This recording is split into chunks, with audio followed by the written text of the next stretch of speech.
We acknowledge we are hosted on the lands of the Mississaugas, of the Anishinaabe, of the Haudenosaunee Confederacy, and the Wendat. We also recognize the enduring presence of all First Nations, Métis, and Inuit peoples. Thank you.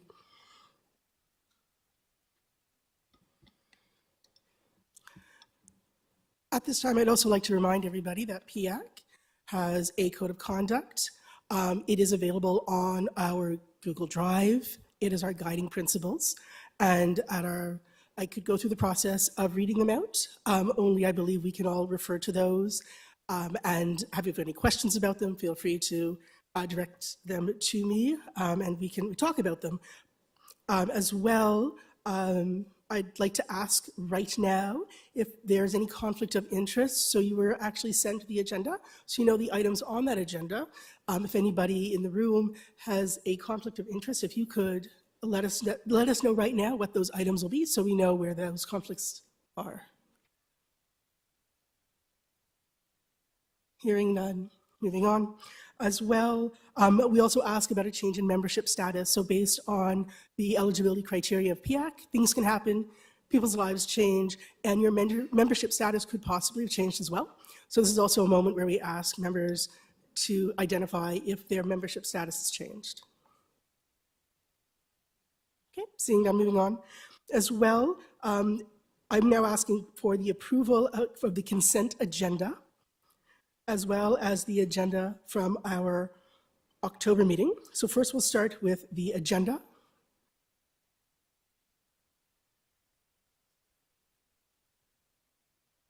Am I going to move the agenda?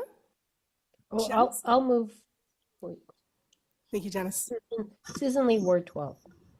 Perfect, thank you. Thank you. And then when it comes to our October minutes, again, you were sent those out previously with the documents for this meeting. If there are any changes which you see need to be changed, if you could provide those changes to Latha, and we can make changes that need to be changed of the minutes from our October meeting. Is there anyone who has any changes that we know are going to be sent over? Okay. Can I get someone to move the minutes? Janice, Ward 11. Thank you, Janice. So before we continue, as currently I am one co-chair of two, that the second one hasn't arrived yet, I would actually need, as they haven't been elected, I will need somebody to sit up with me and help me chair the meeting. Do I have any volunteers? Janice, if you would love to, that would be great. Thank you. So Janice will be joining me up here.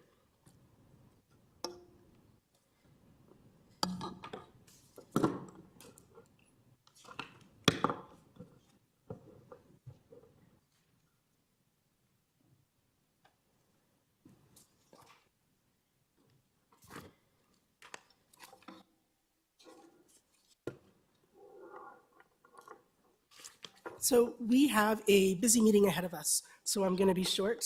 I won't necessarily speak for too long, but I do definitely want to formally welcome our new members to PIAC. There were elections that happened last week, and I believe even early this week. So I would like to welcome, on behalf of PIAC, our new and our veteran welcome back members. So there was an election on Friday, November the 15th in Ward 1. So I'd like to welcome back Aaron Clark. As well as welcome our new member, Nabil. Can you pronounce your last name for us? Husband? Perfect. Thank you, and welcome to PIAC. As well, I'd like to welcome back Ward 4 co-representative Tamasha Grant. Thank you for putting your name forward again. As well as Johnson Jayola. I hope I'm pronouncing your name correctly. You tried. Thank you, and thank you for joining us at PIAC. Both our new current members, these brand new members have really great mentors to work with. If you have any other questions, you can always reach out to myself, to the Parent and Caregiver Engagement Office. You'll hear people say the PCCEO.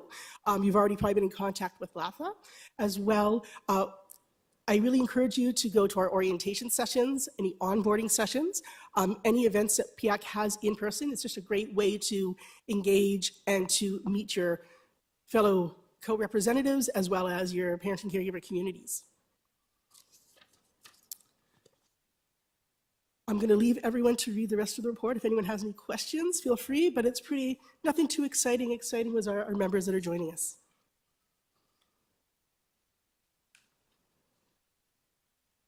Moving on to our trustee reports, and a welcome back as well, actually, to Trustee Mateus Duvitas, who is joining us again, as there was a reorganization meeting as well last week, I believe it was, and he is back again, committed to helping support PIAC. So thank you and welcome back, Trustee Duvitas.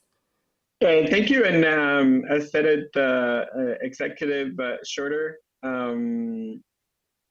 verbal report for me for this time. Not a lot of new things that happened, except we did, because there wasn't a lot of school board business in the last few weeks. Except, of course, we had our reorg meeting, so we have a new chair, a new vice chair for the board, Nathan Shan and Sakir Patel, elected chair and vice chair respectively. I'm back at PIAC. Happy to be here and look forward to working with some of the new folks and some of the folks that are continuing the good work. And looking forward to better applying myself to the work that's happening now that I have a better understanding of the function and some of the different elements around PIAC. And I did have a question at the last meeting about what's going to happen with the open seat, because we do have an open seat. We had our former chair, Rachel Chernows-Lynn. She ran for council and she was able to win the election very comfortably. And I just wanted to sort of let people know that that's the decision that still has to be made by the board. So that will come at the next meeting. And we have basically 3 months to make a decision on how we're filling the spot. We basically have a couple of choices. We can designate someone through a process to fill the spot temporarily, but it's a couple of years, so it's a long time to appoint someone. And the other option, of course, is to call a by-election, which is a little bit expensive, so that's something else to consider. So we'll have to make that determination when we get the report from staff, and then we'll move forward on that. Outside of that, I'm happy to take any questions, happy to take any comments back to the board. And as always, reach out. A couple of folks that have in the last week on different issues, and I'm happy to try and be helpful as I can and try and connect your voice and your concerns to the rest of the board. Thank you. Do we have any questions for Trustee Duvitas? We will create a speakers list. Please, as well, be advised that our speakers at this meeting and going forward will be timed. We do have somebody in the room timing us. Speakers will have 2 minutes to speak. Once, if we can and time allows, we will have a second round. Thank you, everybody.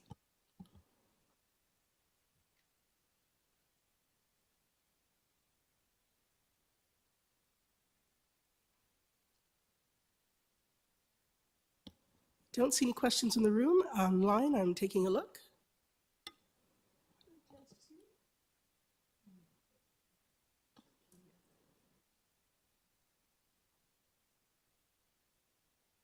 Okay, so again, thank you, Trustee Duvitas, for your report. And again, anybody who has any questions can always reach out as well to him directly.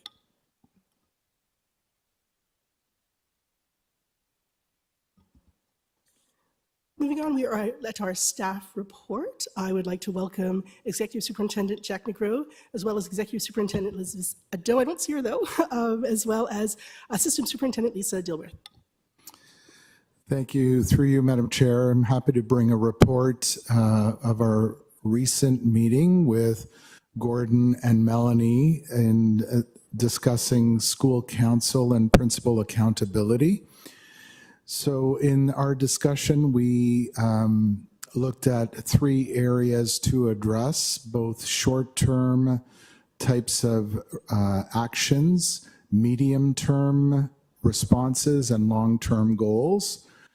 In the short term, I've asked Gordon and Melanie, through all of you at the table, to identify any specific areas of concern to school councils. When you hear from them, we will be able to act on those immediately.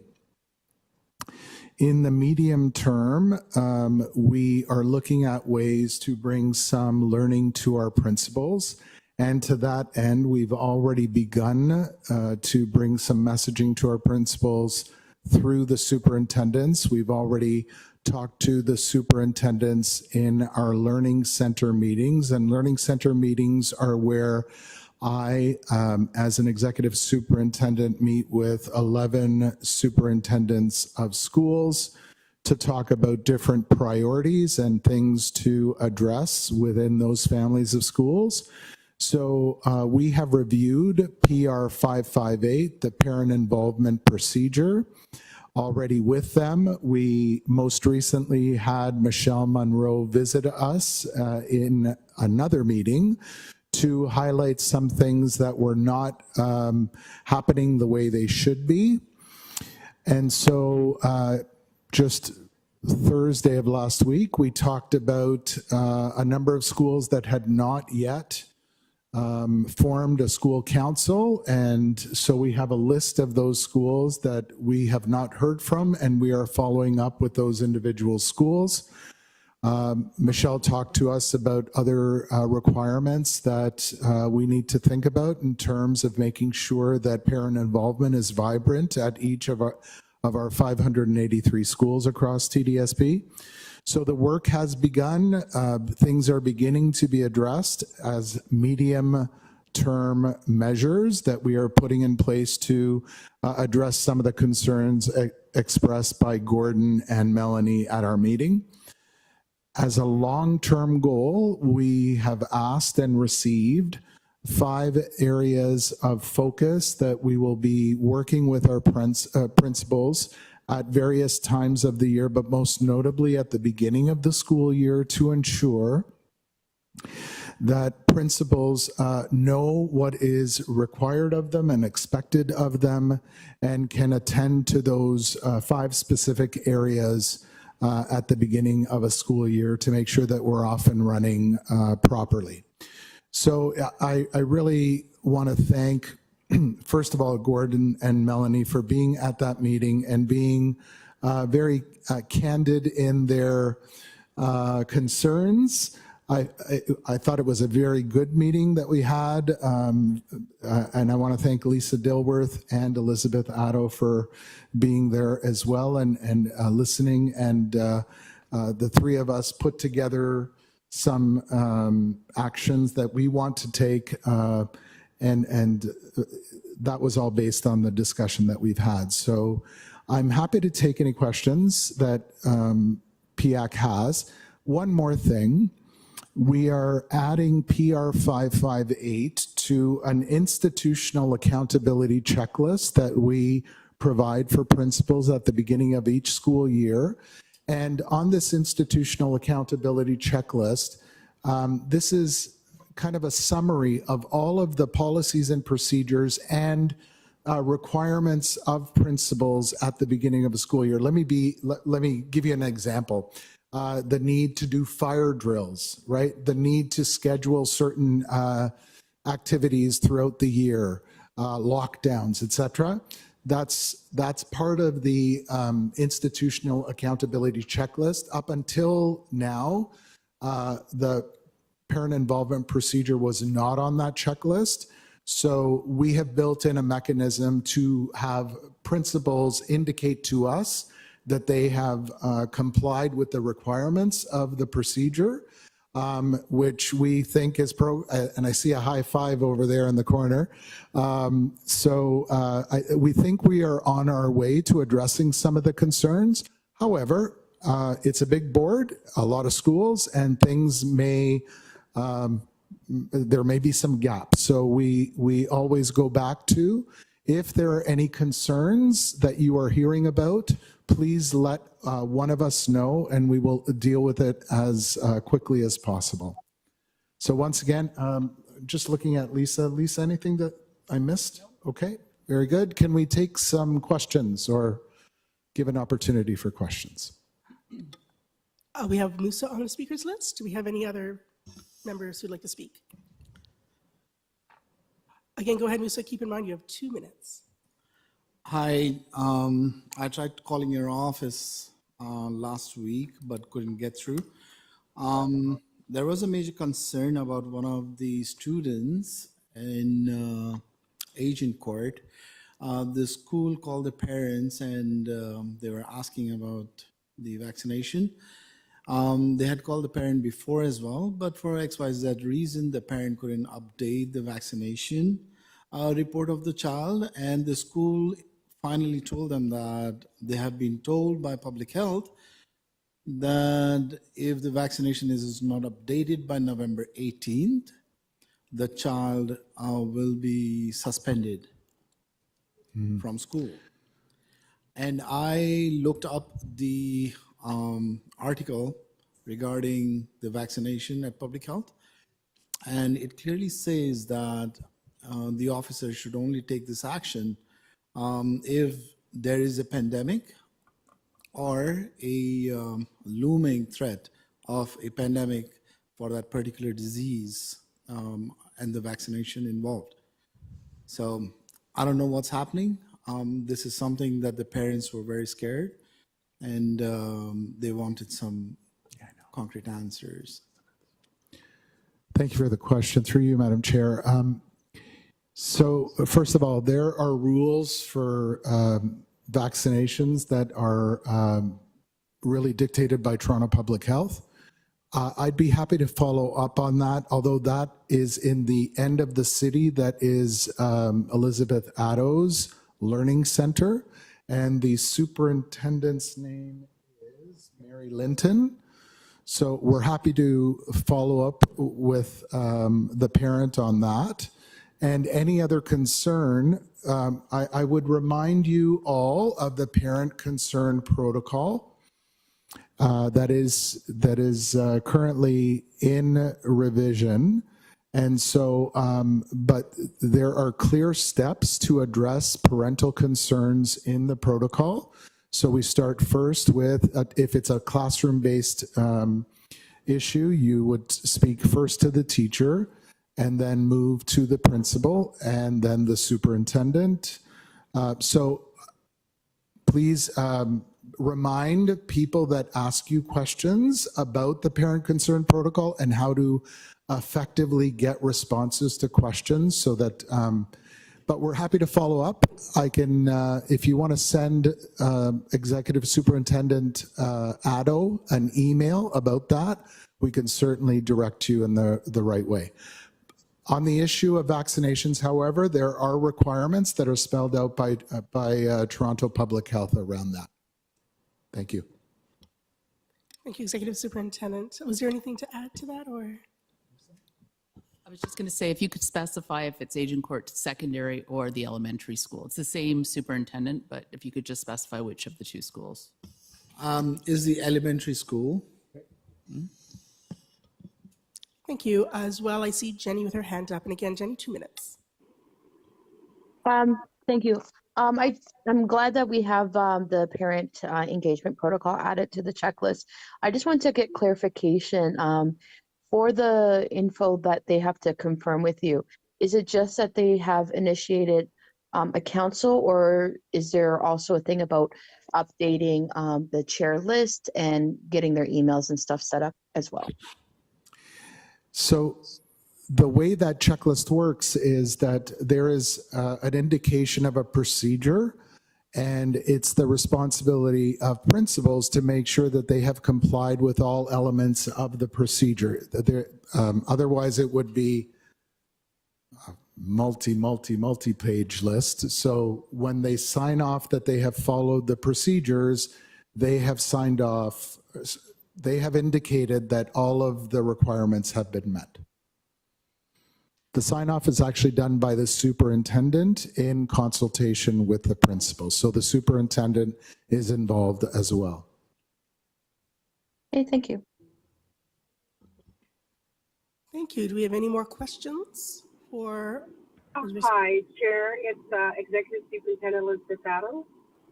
Oh, sorry. Elizabeth joins us. Okay. Superintendent Hi, Addo? can you hear me okay? We can hear you. Go ahead.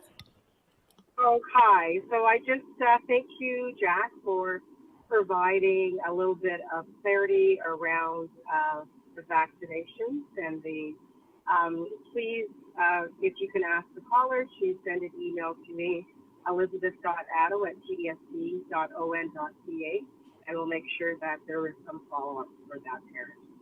Thank you so much.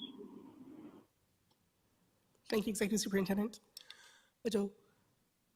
Okay, so if there are no other questions as well, keep in mind you can always reach out after tonight's meeting directly with other questions you may have. Moving on, we are going to give me the opportunity to talk about. Sorry, I do have a question, and I put it in the chat.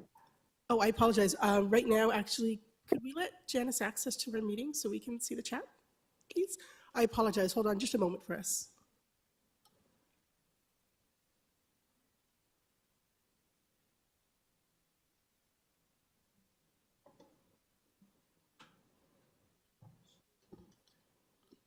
Actually, at this point, if you'd like to read your question that you had placed in the chat. The question is, when does this checklist get put into effect, and how will PIAC reps / parent caregivers be able to know whether or not the principal checked it off the list? And how do we give feedback if we know for a fact that they have not done the things that are in that policy? Through you, Madam Chair, the institutional accountability checklist is due around the end of October. And at that time, all schools would be expected to have completed the requirements of that institutional accountability checklist. So the kind of the baseline position is that those things have been done. If there are any concerns with respect to parent engagement at that time, I would ask that those who have identified these concerns reach one of us to just outline what the concern is.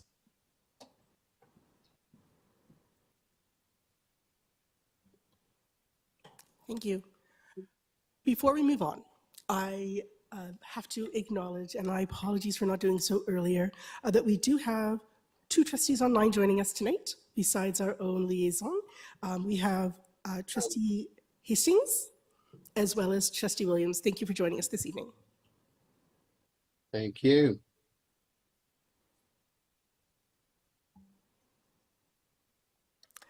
So what we're going to do is we're going to, I apologize, I do see a question.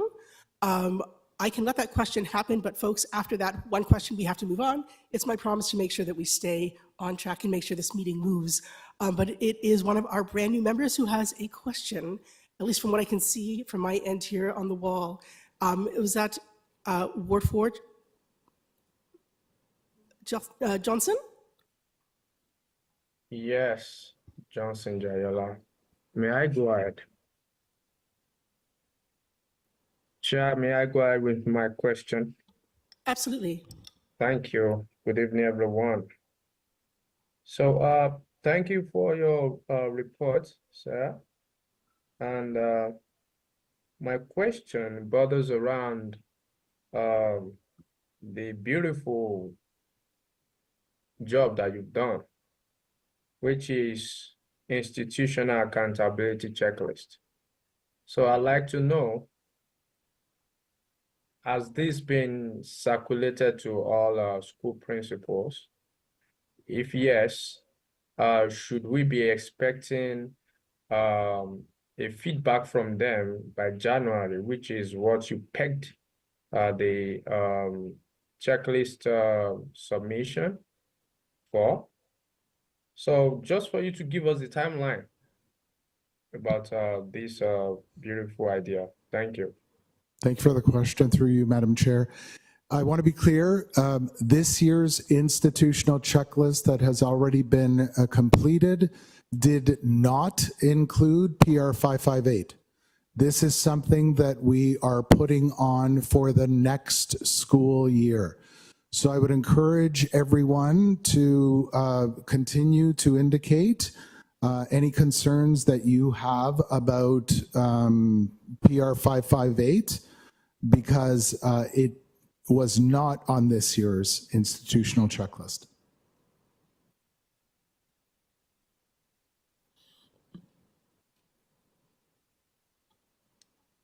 Thank you. So if I don't see any more questions, we're going to move on.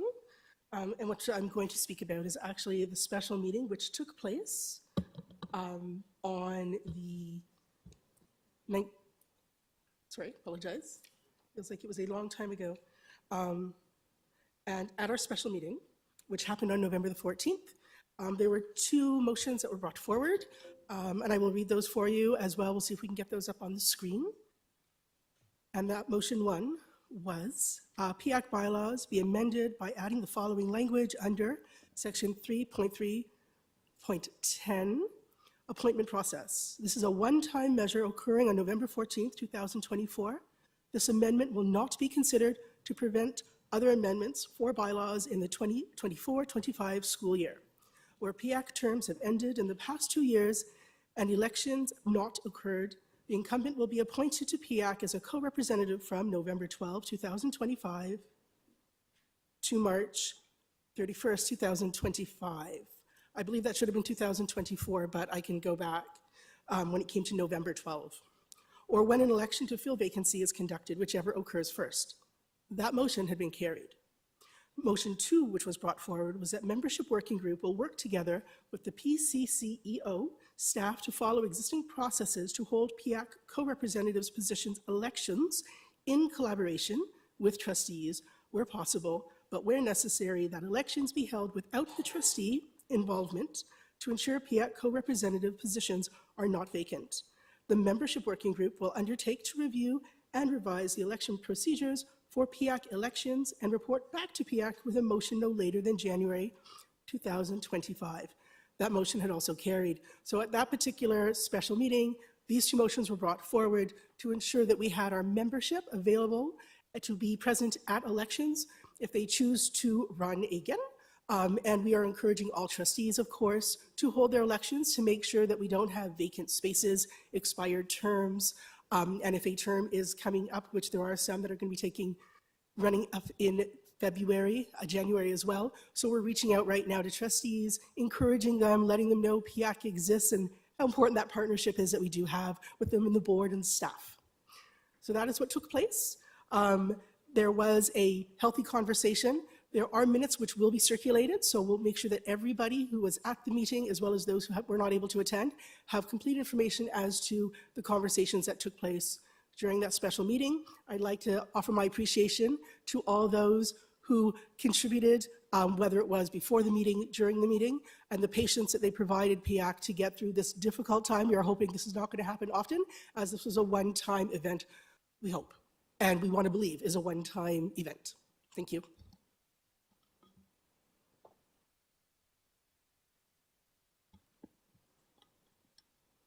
We can take questions, and again, keeping in mind, we're trying to keep our meeting moving, so we'll create a speakers list if needed. As well, those speakers will have 2 minutes, and we have a timekeeper in the room for us to make sure that we are staying in time.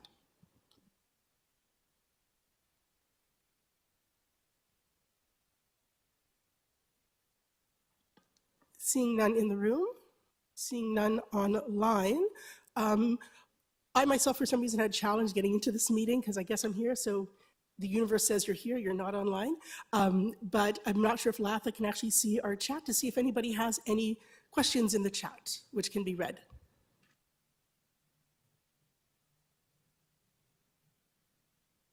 Oh, we have Kadeen in the room with a question. Hi, good evening, everybody. Kadeen Bankasing here, Ward 8. I just appreciate the update on last week's special meeting and the outcomes of that. And just to comment and say, given that there will be this kind of preparatory work, working in communication with the trustees around these ward elections, I think it's really important that we see an accurate and current list of the vacant ward positions, along with any other potential like vacancies that'll be upcoming in the next few weeks and months, and feel that that is an important part of members staying current and updated as to what this potential work will look like. And if in the new year it's decided that yes, PIAC will hold ward elections because we have not been able to get the trustees to take that step, that we actually are aware of which wards that applies to, and can have those, have that discussion openly. So I just felt there were maybe some inaccuracies in the last membership report where that had been reported on, and since then ward elections have been happening as well. So updated list of those vacancies is very important. Thank you. Thank you, Kadeen, and noted. To have an accurate list is going to help us actually move forward and make sure that vacancies are filled, that members are aware of their terms so they can reach out to their own trustees. Absolutely. So thank you very much for bringing that up. Thank you.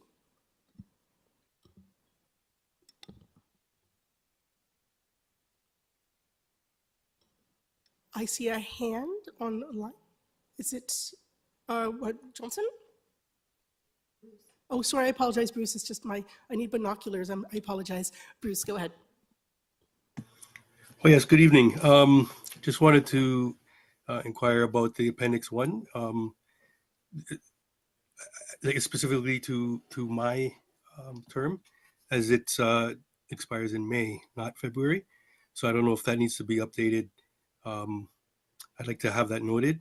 Also, it's awesome that we have a trustee who's active, and we do have a Ward 10 PIAC co-rep election scheduled for during her Ward 10 forum on Thursday. I just want to know, though, I didn't see a notice of resignation or anything from either rep, so I'm not sure how that vacancy was put forward to her to be able to schedule a Ward 10 PIAC co-rep election. I have Michelle. Go ahead, Michelle. Oh, did you want to speak? Oh, sorry. I thought Michelle wanted to speak. That is a great question, Bruce. If I could ask membership to contact the PCCO office to confirm that vacancy, if that is a vacancy, as a process. Michelle? Through you, Chair, just point of clarification. I believe I'm hearing the question from Ward 10. Bruce, correct? You're trying to clarify how the trustee was made aware of the vacancy. Is that the question you're asking? No, actually, it's a little more specific how they're able to schedule an election with none of any PIAC member having notice, because I know in the bylaws there has to be a letter of resignation sent to the trustee, that has to be sent to the PIAC office, that has to be circulated and advertised to all the parents in the ward. So I'm not sure where in that process was skipped. Through you, Chair, I'll outline the process real quickly. So a communication had come from the chair that went out to all trustees, I believe a couple weeks ago, reminding all trustees that elections are to be held, and was actually asking them to have them done by December 17th where possible. So I know a number of trustees saw that communication, took action. The process from then forward is, once the notification is made, and trustees may then organize their meeting. Once the meeting is organized, then communication goes out to all schools and principals and request that the information be shared across the ward because it is for that ward-based election. And then the parents are then able to respond based on the communication that goes out from there onward.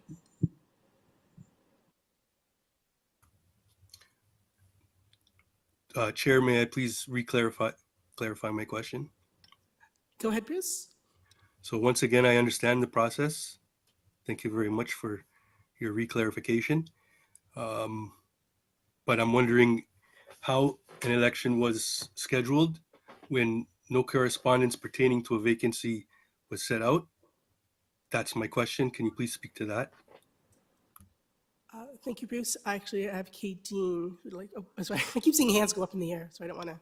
Sorry, I don't have an answer, but what I'm understanding the question to be is how it was determined that that position at Ward 10 was vacant and needed to be filled, because currently what's here, the term has not expired until February. And I think Bruce is, I'm hearing Bruce also say that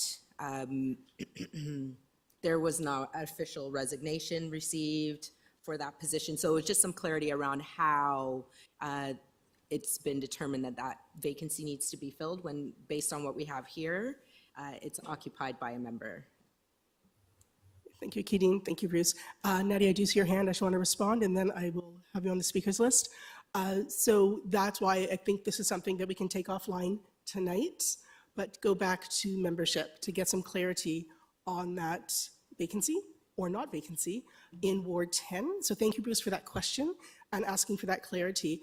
Again, we'll take that offline if that is okay with you, and be able to respond to you as well. So you'll be kept in the loop, and we'll connect with membership to have that clarity on that position. And I appreciate the patience of our Ward 10 Rep. D. Williams to help facilitate that if there happens to be a vacancy. Now I see Nadia's hand, and then Bruce again, and then based on our time, I said double check, we might have to move after, so we're going to do Nadia, Bruce, again, 2 minutes per person, and then we're moving on to the next item. Thank you. Yeah, sorry. I just wanted to maybe help out a little bit here. Just a quick question for Bruce. Bruce, is your ward rep or co-rep like active, and are they like coming to the meetings? Because maybe that's another piece, because I know there's two pieces. Like if a ward rep is not active, then I know that there's a process for that, and then I know the other process with the resignation letter. So maybe that's just something that we're yeah, just maybe that's something to consider there. Thank you, Nadia. And again, that is a very good point. When it comes to attendance records, that does play into a vacant spot. So I will, again, this is why I don't want to do it right now tonight, because it means going back to records and making sure. So we'll go back to membership. I see, of course, Bruce, I don't see your hand anymore, so I'm not sure if that was legacy.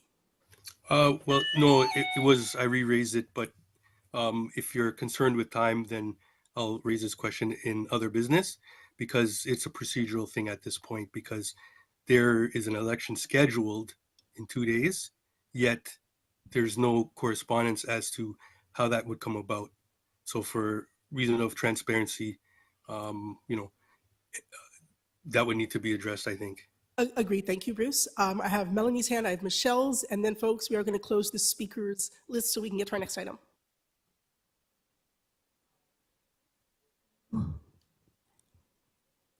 Hello? Oh, there we go. So, I mean, I don't want to put her on the spot, but Trustee Williams is online. I mean, he's right. There's something scheduled for 2 days from now, and technically that election cannot go through until we get this figured out. Thank you, Melanie. I'm going to let Michelle speak as well. Through you, Chair. So there is record indicating that one of the ward rep had not met all of the meeting criteria. That's going to be coming forward tonight in the membership report. So the trustee had inquired when that communication went out, are there one or two of my members who are eligible, or is there someone who's not been consistently attending? So PIAC states that if you're not consistently attending, or you've consistently missed 3 meetings without information notification, the membership committee can bring forward a recommendation. The trustee had actually sought to our office to seek that clarification. Is it my understanding that one of my reps' terms is being called in question due to lack of attendance? Right? So she was informed just recently that yes, that is the case. She had just trying to be proactive in terms of, do I need to host it now or can I wait? Because she knew her terms were February ending. So she said, do I need to host one now if I have a rep who has not met the terms, which mean that one position is vacant, or should I hold it in the new year? She's been informed that one of her reps has not attended meetings consistently. So there will be a request that this individual be removed tonight. Therefore, she may go ahead with her elections because she has one rep who is not met the requirements for PIAC's meeting consistently. That's how, I hope that clarifies the process, Bruce. Thank you, Michelle. Bruce, I see your hand. Was that helpful in clarity as to? It makes sense. However, this is a PIAC concern that I think would be brought to a trustee in need. So I'm not sure where that process was sort of not in.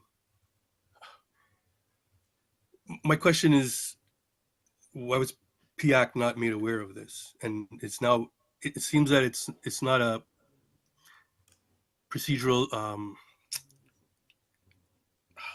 the term I'm looking for is, it doesn't seem like the steps were taken properly first before this was done. Like, I don't, where would this consultation be? The membership work group is newly restructured. That information was not available to PIAC members. There were no correspondence I haven't seen to any of my school council co-chairs. So I'm wondering how this just came to be a green light.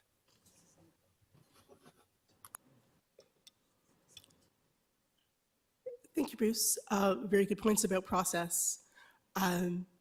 When it comes to a decision made right now, whether or not that election will take place, again, with your patience, if we could just take this, and I say take it offline, it doesn't mean that it disappears at all, because it would just mean that we probably have to go back and have that conversation to say that it's possible. And again, this is a conversation with the trustee, PCO, and membership, to say that tonight there is a motion, as you see in your package, where that particular member will be, their spot will be deemed as vacant. As well, knowing that the trustee will be having an election, a ward forum in February, it could be a possibility that that election takes place for that vacant spot to make sure that all advertising went and the position was officially deemed as vacant. That's why to have this conversation right now, it's a good conversation, but it's a larger conversation. And you're absolutely right, there's process and it's in our bylaws. So, and when it comes to membership attendance, and that is something membership tracks. So that's, again, we can follow up with membership after this evening right now to just confirm when that attendance had lapsed and when that actually took place. Thank you, Bruce. And I see Musa. And again, folks, I'm just looking at the agenda because we time boxed it. We are down to literally 2 minutes before we need to move on so we can make sure we get our meeting happening. Thank you. Musa? This is Musa Alu, Ward 19. My question is, was this brought to the PIAC committee? Was this concern brought to the PIAC committee, to the PIAC members, or to the PIAC chair? Or were you aware of this? I was aware of it when the PCO office was. So again, it was short notice. I'm not going to deny that. So that's why I'm saying this motion, of course, tonight, the recommendation does deem that location, that spot is vacant. So the election would happen after that, of course, and the right advertisement would have to take place to make sure that members in the community, if they choose to run for that position, they can do so. Yeah, because I think communication needs to be done with the PIAC co-rep in question as to why she wasn't attending. Secondly, it should be brought to the PIAC membership, ideally. And the next thing would be for the trustee to wait. If the trustee is calling the election now, before the term ends, I don't know if the trustee is calling for one position election because the other co-rep's position is ending in February 2025. So if the trustee is calling the election now, I don't know if it's for one position or both the positions. Thank you, Musa. So I appreciate the proactiveness of our trustee to make sure an election happens. So we can always communicate with our trustees to ask when another election can take place. And Trustee Williams is PIAC alumni, to be honest. So when I say the phrase gets it, she does understand how important it is to make sure that we do have reps on our committee. So thank you, Musa, for your question. We're going to close this speakers list right now so we can move on with our meeting. Thank you, everyone, for your patience. So we're going to move on to our working group reports. And we have operational effectiveness, who's bringing a motion to the floor.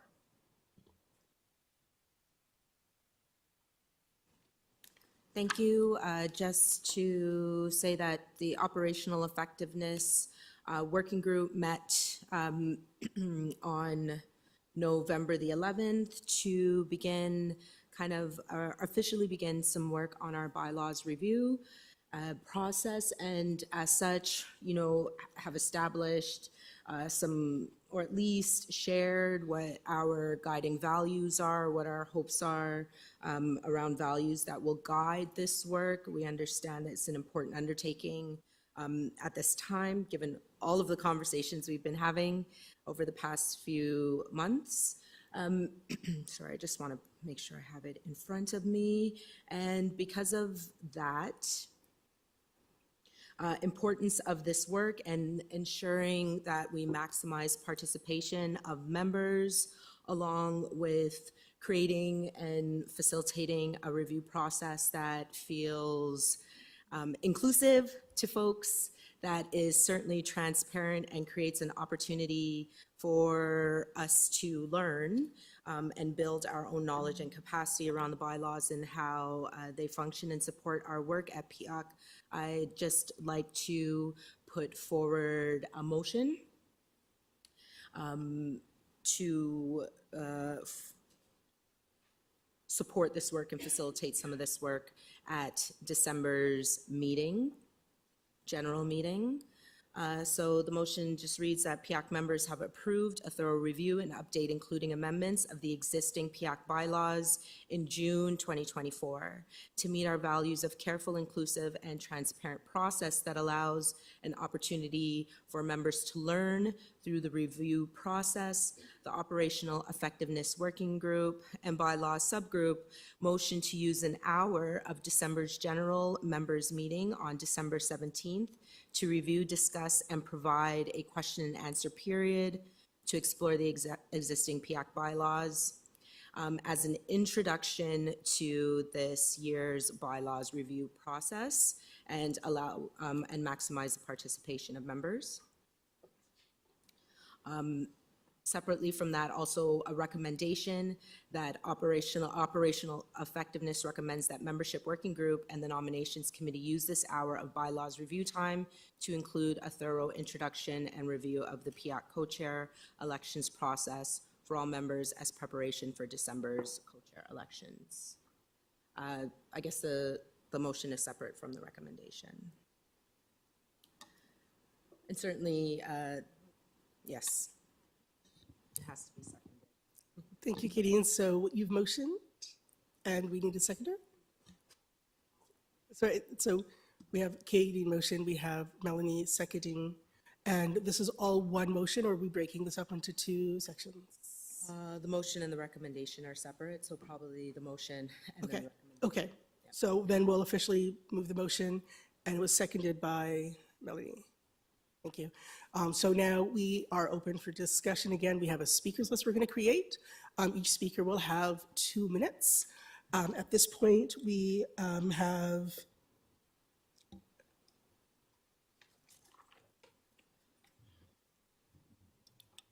about 5. Basically, we can take 3 speakers at the moment. Okay, so we have 3 speakers if there's a list we can create.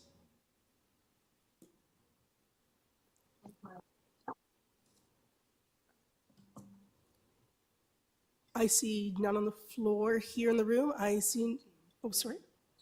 Oh, sorry, I apologize. Ward 14, Jenny. Go ahead. Oh, I was just asking if we could post the motion virtually. Oh, can that be done, Latha, by chance? Thank you.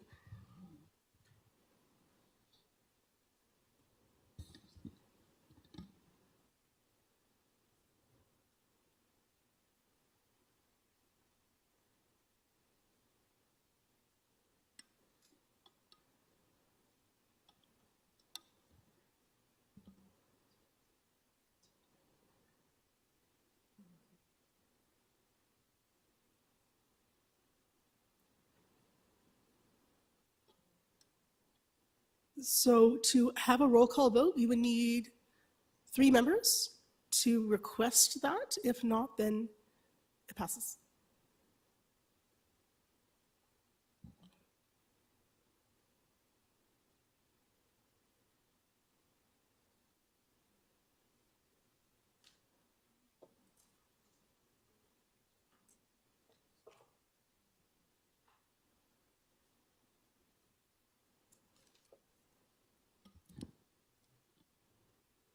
I just don't see the hands right now online. If there are any hands in the room, I don't have any requests.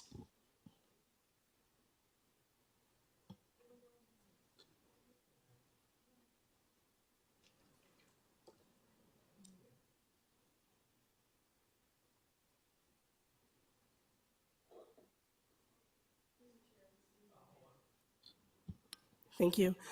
Okay, thank you very much. That passes. And then we have our recommendation.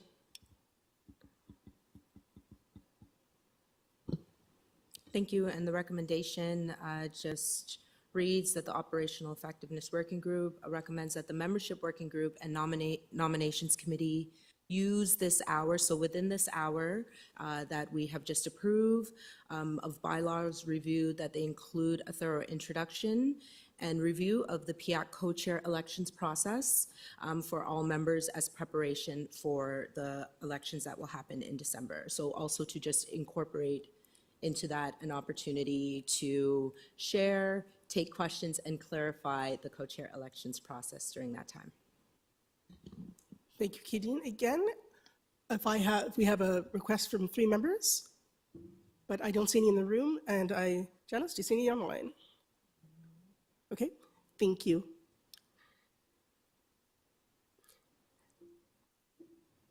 And then we have a secondary motion, or did I apologize, it's a long night. Forgive me, that was included in the event that members did not feel that using the general meeting time would be appropriate for this work, that we would request to do it and extend executive meeting by an hour, but not necessary. That's what I thought. I just wanted to make sure I didn't miss anything. Thanks. Is there anything else that your working group would like to report on? Oh, yes, and just to share, thank you for that reminder, that all members, we are seeking your feedback on your experiences with the bylaws, your knowledge as well, and so we will share with all members, and let's see, tonight might be a little tricky to get that in the chat, a link that will take you to a Google form for an opportunity for you to provide your feedback on your current experiences with the PIAC bylaws. And this is just going to be a way to, at least a starting point, to understand the relationship to the bylaws, how they function, and also get your suggestions on potential amendments. Thank you, Katie. Moving on to our next working group report, that would be membership. Hello, can you hear me? Yes, we can. So I understand there was a conversation. I apologize. I'm actually out in an event for other voluntary work that I do. So there was a discussion around Ward 10, I believe. So obviously I didn't hear any of that discussion, but it is part of the report. Latha, is it possible to bring up the report?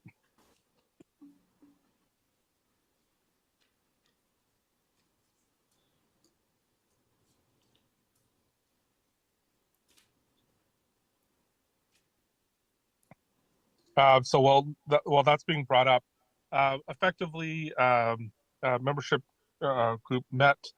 Actually, the substantial portion of the meeting was actually spent on discussing amendments around for the special meeting that occurred the following day. And I think that was a worthy discussion because ultimately at the special meeting, there was success. But if we can scroll down, I'll just quickly speak to the motions.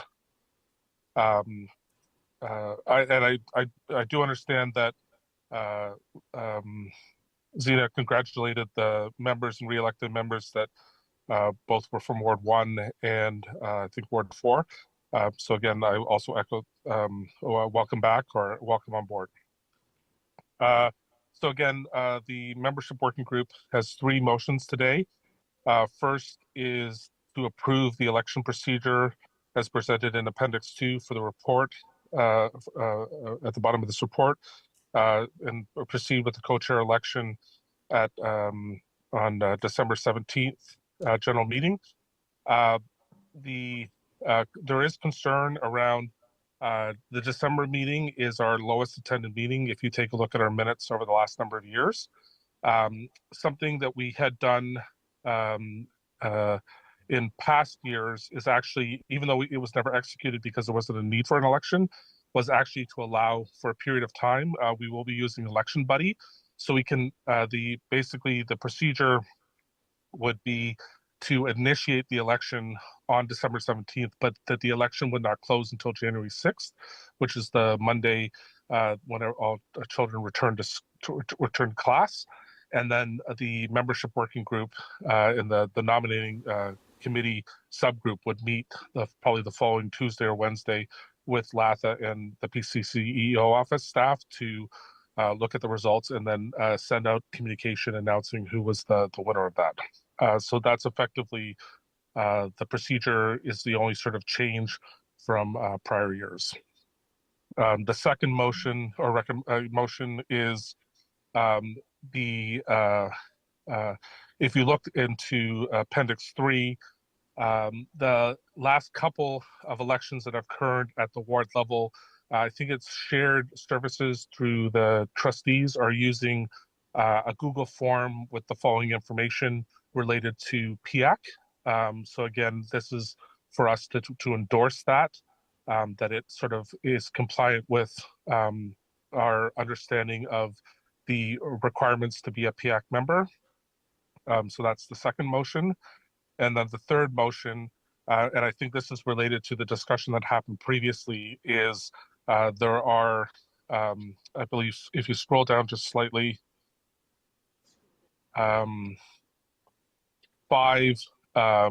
seats where members have either last year were inactive, did not attend more than, were not in attendance for more than for 60% or more of the meetings, which is 60% or more of the meetings, which is a requirement for the bylaws, or have missed the last 3 consecutive meetings, and so that to move to declare these seats vacant. And with that, I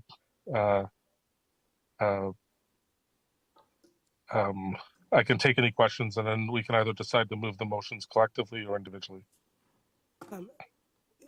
Thank you, Andrew. From what it looks like on your report, it's actually 3 separate motions.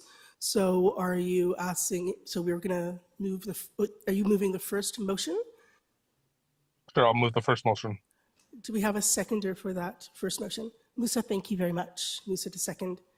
And now, again, we're open for discussion. Again, keeping in mind, this item has 10 minutes allotted to it. So we do have time for about 2-3 speakers if we're looking at that 2-minute time period. And then we go to a vote. And of course, that vote is in favor or against or abstain.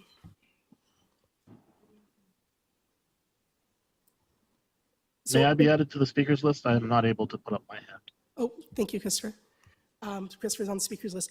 As well, to have this as a recorded vote, we will officially need 3 members to request that. So the first motion, I'll just reread it back to the group. PIAC approved the co-chair election procedure as presented in Appendix 2 of this report and proceed with co-chair election at December 17, 2024 general meeting. So keep in mind, we're looking at approving what's in Appendix 2 as well. I have Christopher on the speakers list. I have Aaron and I have Melanie, and that'll be our close, and sorry, oh, Alice, sorry, Alice, Christopher, Aaron, and Melanie, and then we're going to close that speakers list. Again, 2 minutes per speaker. As it is, we weren't aware that this motion was going to be here tonight, officially on our agenda. So we're going to do our best to squeeze it all in to make sure that we can get our meeting moving. Alice, go ahead.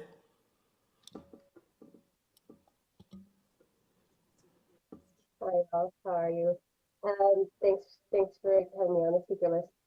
I just wanted to just quickly say that the Ward 7 co-rep list listed in the motion, in particular, I had they stepped down a year ago. There was an email that was sent out, copy to info at PIAC to PCCO as well from our trustee Debbie King. And I also, when I sent the email out to clarify that I was indeed elected, I also sent an additional email saying that she had stepped down about a year ago or more. And the trustee was also copied on that. Now, I know that maybe that doesn't really matter because either way, the person is not. Sorry, I apologize, Alice. We're not able to hear you clearly. You have important things to say. We just can't seem to hear you clearly. Sorry about that. Okay, should I repeat? Can you hear me now? I think it's a little better. Yeah. Hold on. Sorry.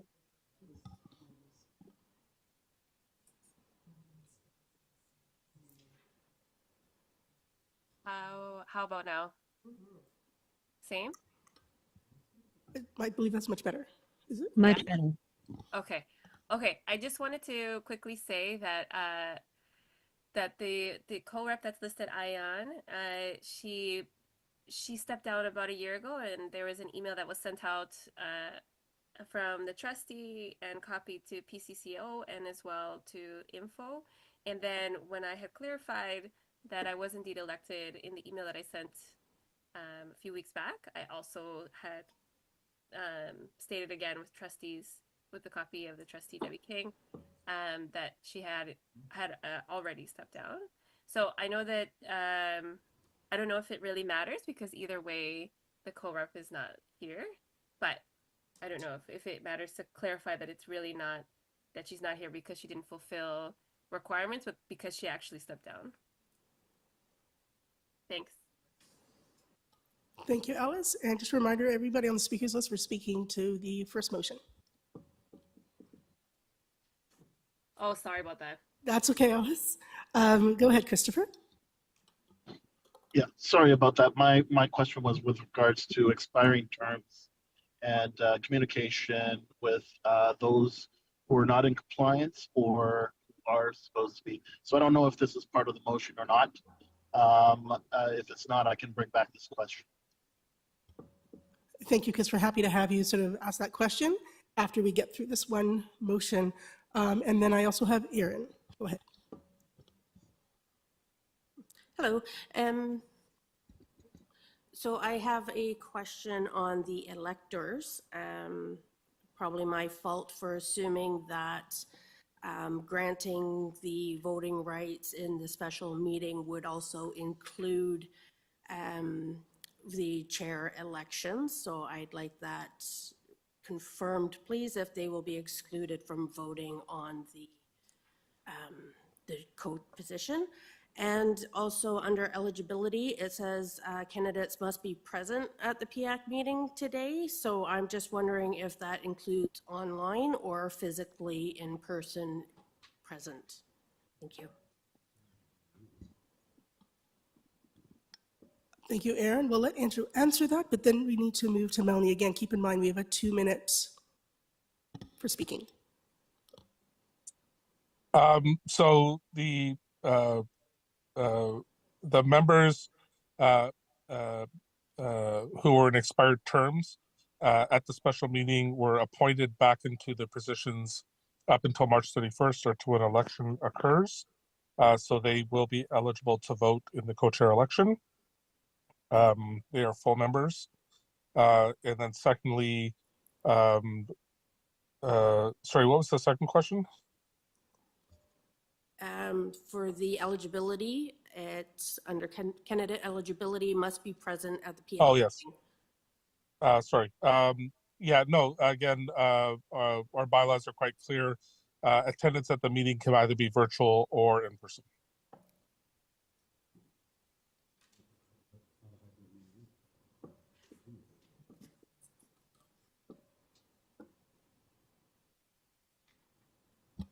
I have Melanie, then Azim, and then Kadeen, and then we will have to close this to vote.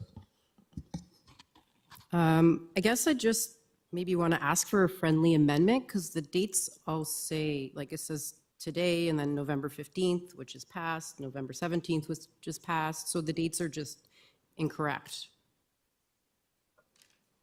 Oh, actually, you are correct. I forgot to update the nominating piece. So that would be as if the election had occurred. So the friendly amendment would be that the election package would go out 4 weeks before the election, and that there would be in time for the exec meeting what the nomination would be. So the closing would be the Monday before the exec meeting. So I think if we're working backward, it'd be like December 9th. Thank you, Andrew. If we could get confirmation of what those dates are, so we have that as that friendly amendment in the room, so we hear those dates as well, please.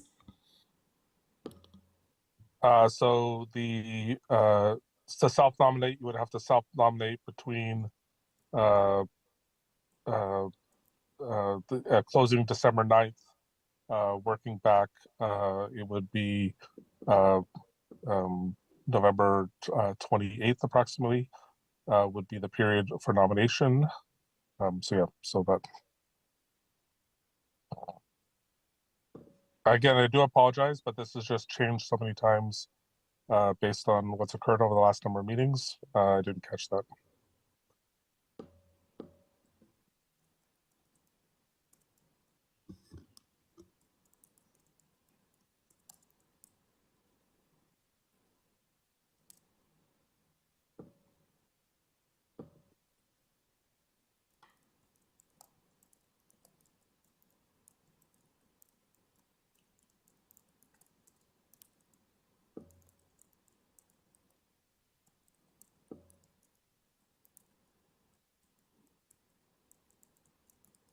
Sorry, is someone speaking? We can actually go to the others. If you need the time to do that, we can get to the other speakers. So I have Azim, and then I have Janice, and then to be fair, folks, again, we're going to be here till midnight if we have one more speaker on this list, because we have two other motions that we need to actually get through, and we have to determine whether this is going to be a recorded vote. Okay. Thank you. Thank you. The electors, it says that representatives with unexpired 2-year terms. So if anyone is elected today and tomorrow, they will not have 2 years time. So I think the wordings need to be a little bit changed. Just it could be unexpired term, not a 2-year term.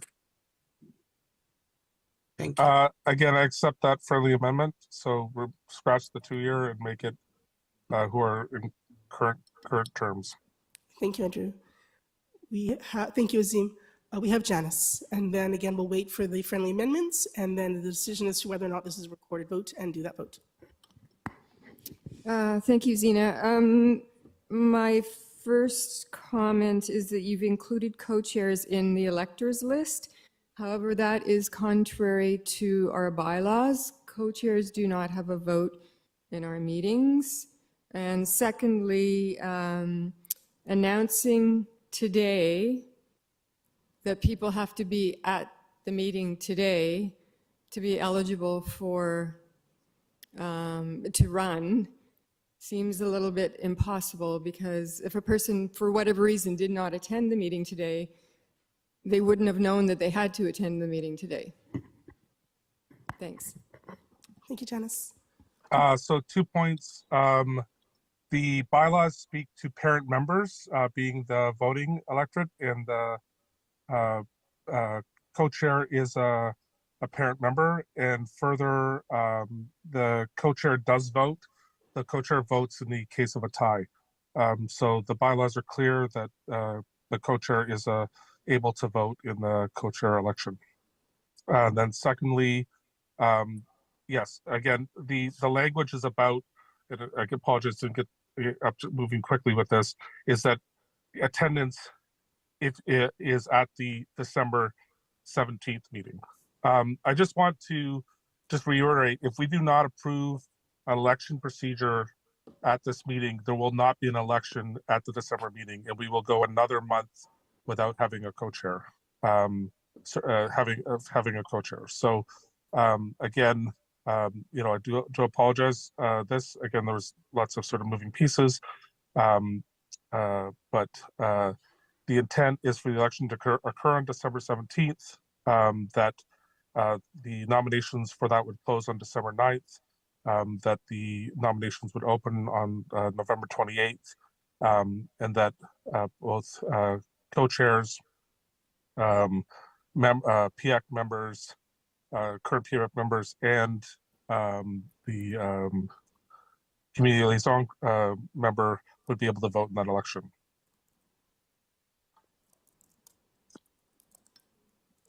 Thank you, Andrew.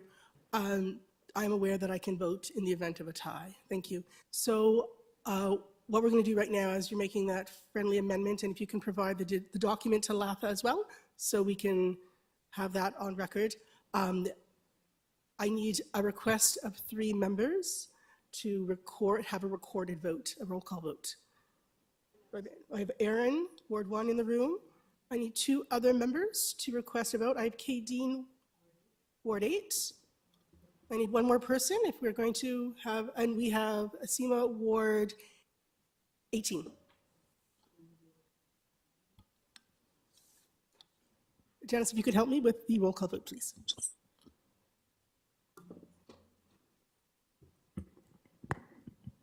All right, shall we proceed with the vote? Yes, please. Thank you, Janice. Oh, hold on 1 moment. I'm just not sure. There might be a point of order here, so I apologize. Through your chair, if we could just ask Andrew if he could just go one by one, and what we'll do is we'll update the Word version and post it so membership can clearly see where the amendments have been made. So Andrew, if it's possible, if you could please begin at distribution of the nomination election package. So the returning officers will distribute the election package electronically to all PIAC members by November the 16th. Is that what you indicated? Yeah, so it'll be November the 28th. That will be November 20th, okay? 28th. 28th. All right, and then through a Google form to be sent out, all members are required to confirm which email they would like their electoral ballot sent to. Self-nomination to be a candidate to the position of chair. Self-nominations will begin on what date? November 28th. Will begin on November 28th and will close at 11:59 p.m. on December 9th. On December 9th. Okay. Thank you, Andrew. We're almost there. The names for all candidates will be distributed by the returning officer to all members on what date? The evening of? The evening of, so it's the December, I think the December 12th. I think that's a Thursday. And we'll close on December. The names for will be distributed by returning officer. I'm sorry, what was that date? December 12th. December 12th. Okay, I believe those were all the dates for, if we go down to voting, I believe that was where we needed to clarify dates as well. Voting will take place starting at the PIAC meeting. I believe you said voting will take place during the period of December 17th to January 6th, yes? Yes. Okay. And that's to ensure that all PIAC members have an ability to vote, even if they're not able to attend the one meeting and are not able to attend for a 2-hour period on December 17th. So folks, we can't ask any more questions because we're about to vote, but. Just one moment through you, Chair. Are there any other sections that we've missed, Melanie, with dates? Would you? Oh, my apologies. The electors, as well as the candidate eligibility.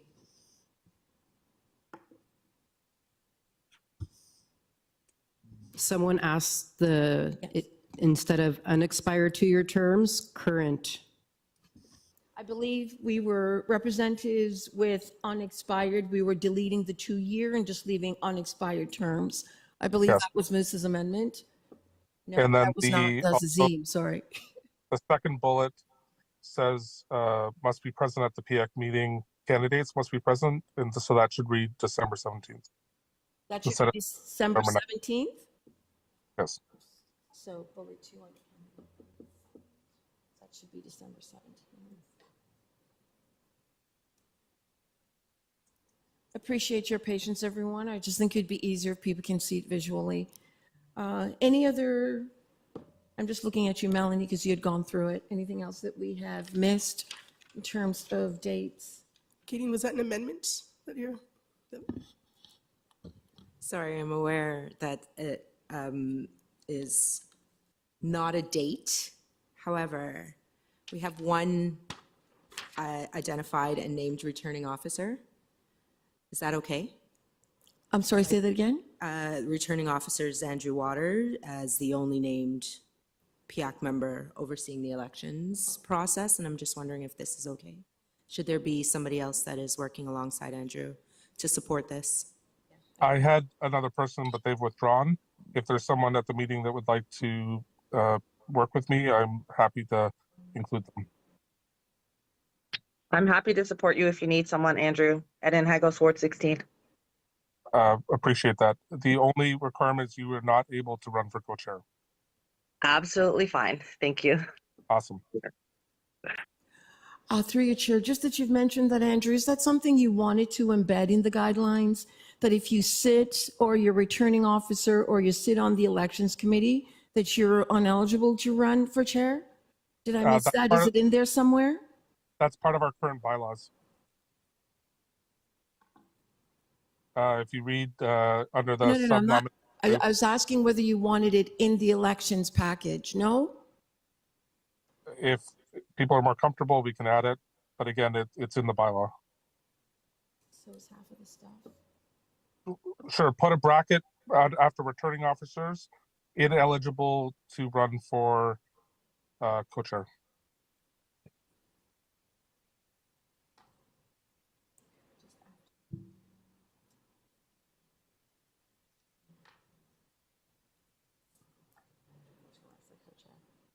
I think we've got it, Chair. If it just gives us a couple seconds and we'll post it. Thank you. And to my understanding for process, we have to actually vote on the amendment and then we actually vote on that motion. Okay, so right now we are currently voting on the amendment, friendly amendments to this motion. And we've had a request for a recorded vote. Janice, if you could help us with that, please. Thank you, Zena. So we will commence the vote. So you have a choice of in favor, opposed, or abstain. So Ward 1, Oh, Ward 1 against. against. Ward 2, In favor. Ward 3, Sorry, this is the vote for the amendments to it, correct? Yes, this is the amendments. In favor.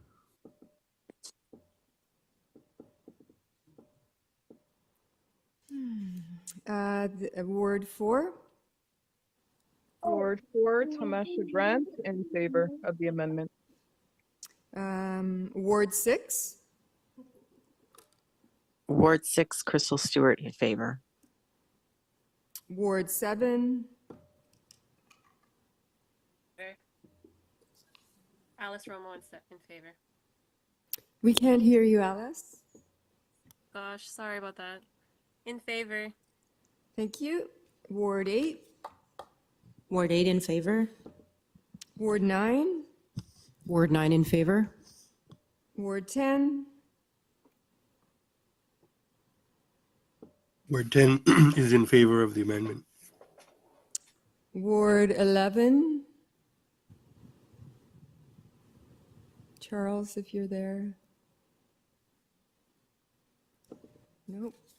Ward 12, Ward 12 in favor. Ward 13, 13 June in favor. Ward 14, Ward 14, Jen, in favor. Ward 15,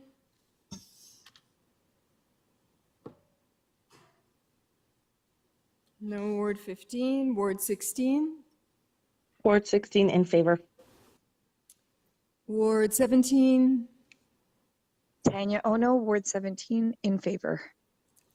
Ward 18, Seema Mitchell, Ward 18, in favor of the amendments. Ward 19, Ward 19, Musa Alu in favor. Ward 20, Tika, Ward 20, in favor. Ward 21, Ward 21, Azim in favor. thank you. Ward 22, Ward 22, Nadia, in favor.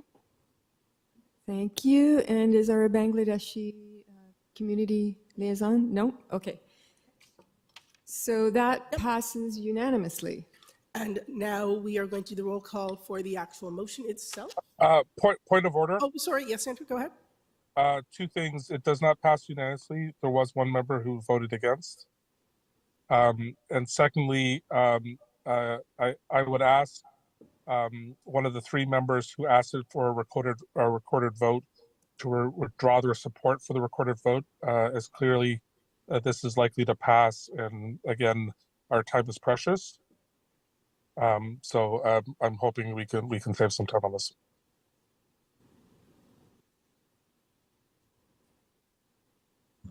Through you, Chair, my apologies. I didn't hear who voted against. Was that Ward 2? No, Ward 1.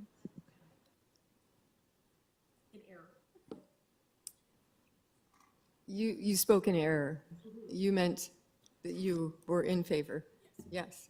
So through you, Chair, you are in favor. Thank you. So, Andrew, there was no one who was against the vote. Ward 1 said it was just an error, so they did vote in favor of the vote. Okay, that's great to hear. And again, just reiterating my point, asking a member who is requesting a recorded vote to withdraw their support of it so we can move forward.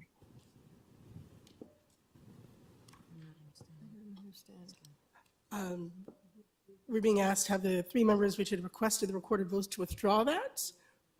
But if they would like that recorded vote to happen, I believe they asked for that, so we can actually proceed. It won't take us very long. It seems that people are responding quite quickly. Thank you. Janice, go ahead. We are now voting on the first motion. So we're now moving on the first motion. So we will begin with Ward 1. In favor, opposed, or abstain? Of the first motion. Yes. Against. Against? Okay. Ward 2. Ward 2, Francis Chouera, in favor. Ward 3. Gordon Harvey in favor. Ward 4. Johnson Jayola, Ward 4, in favor. Ward 6. Ward 6 in favor. Ward 7. Ward 7 in favor. Ward 8. Ward 8 in favor. Ward 9. Ward 9 in favor. Ward 10. Ward 10 in favor. Ward 11, Charles. No Charles. Ward 12. Ward 12 in favor. Ward 13. Ward 13 in favor. Ward 14. Ward 14, Jen, in favor. Ward 15. Jennifer's not here. Ward 16. Ward 16 in favor. Ward 17.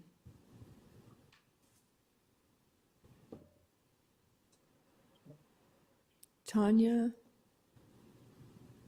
Apologies, Ward 17, Tanya Ono, in favor. Thank you. Ward 18. Ward 18 in favor. Ward 19. Ward 19 in favor. Ward 20. Ward 20, Deepika, in favor. Ward 21. 21 in favor. And Ward 22. Ward 22, Nadia, in favor. Thank you. So that passes with only one opposed. Michelle Lapa, we have that confirmed? Through you, Chair, yes, we do. Thank you. We are now going to move on to motion 2. I will read it out loud. Then there will be someone to motion that. We'll second it. And then the decision to be made whether or not we'll have discussion, and then the decision of whether or not this is a recorded vote. Motion number 2, PIAC approve the ward election procedure and form used by trustee services to support PIAC co-representative elections as presented in Appendix 3 of this report. I need someone to move that. I'll move it. Thank you, Andrew. I need a seconder. I'll second it. Francis, thank you. Ward 2. And we're going to have to keep our speakers list short. Again, we're timing, so I can take about 5 questions. And again, I'm being very liberal. I should be more conservative. We're lots to do tonight. So I have 5. So I have Aaron, Ward 1 on the speakers list. Do I have anybody else on the speakers list? I don't see any hands, but it's because of the way the screen is. Oh, I have 2. I have Seema, Ward 18. So actually, oh, sorry, Seema, it's Aaron first. Sorry. Aaron, there you go. Hi, thank you. I do actually like this. I just have a question. I wouldn't have even noticed last week, but seeing as I now live in the ward and my children attend outside, I'm thinking there needs, like, I was surprised going through my own eligibility checklist to say I want to be a rep, that when I said that my children attend a school outside my ward, that there was no verification process to validate that I do live in the ward. So I'm wondering if there's room to add some kind of a verification process to prove that you are eligible, not just an honor system. Thank you, Aaron. To the PCCO office and staff, is there a way that that can be, is there a possibility that could actually be added to the election process? Sorry, could you scroll down? I believe it's there. If you scroll down, or no, yeah, there's a piece where if you're not in the ward, you need to provide your child's school. And my understanding is either the PCCO staff or shared services staff validate this information. Michelle, go ahead. So through you, Chair, just through you, Ward 1, just clarifying, Aaron, the question whether there is a possibility during our verification process, if there's a way that we engage in an additional level by requesting proof of address. Yes, because I live in my ward, but my children attend outside of the ward. So I think there should be an extra step just to say, like, yeah, I do live here. So I think that's a fair inquiry. And I believe that's something we could do. So what we need to, so just to be sure that all PIAC members are clear, once you are nominated or self-nominated to become a PIAC rep at the elections level, the names come to the PCCO office. The PCCO office, with the support of senior staff, check our student information system to verify that you do live where you say you do, or your children. What I'm hearing is, but we only use our student information system for that verification. And what I'm hearing is we may need to request additional information for that verification for now. So that's absolutely a request that we can take back. And what we can do is figure out where we build it in, possibly into the form in advance. So if you check off, because you need to meet one of the 3 eligibility criteria to be a PIAC member.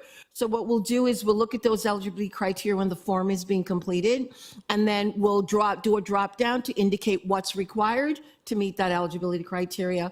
I think that's a wise recommendation through you, Chair, and our office will move forward on that. Thank you. Thank you, Aaron. Thank you, Michelle. We have Seema. I have a question about Appendix 3.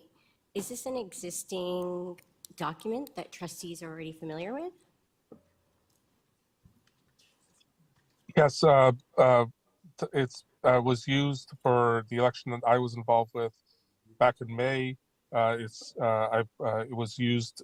It's being used in the current elections, to my understanding. This is not our form. This is not our form. Through your chair, just point of clarification. So was the question about whether this form is the existing PIAC form?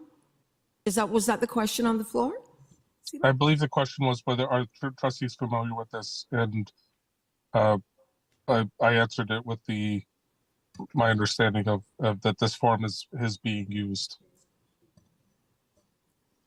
Seema, go ahead, then Michelle. Through you, Chair, I just want to clarify, based on what Michelle just said, is this form being used, is it just used by some trustees, or is this like the official form? Go ahead, Michelle. Through your chair, there's some elements of this form that reflects the existing form that's used by trustees. And if the intent is to use the exact one, there's some areas that will just slightly tweak. So you approving this would be fine, because you just have to suggest that we use the existing form that we use now. And yes, there's a consistent package that goes out to all trustees when the elections are being held.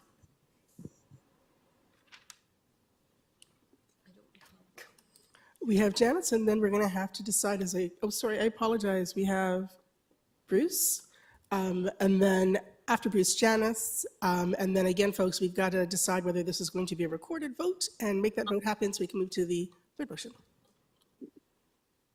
Go ahead, Bruce. Sorry, it was incorrect. I have a question about something else. Sorry. Sorry, Bruce, was that, you had that question, or? Question declined. It's for something else. Okay, thank you. So Janice, and then we're closing our speakers list, and we will determine whether or not this is going to be a recorded vote. Thank you, Zima.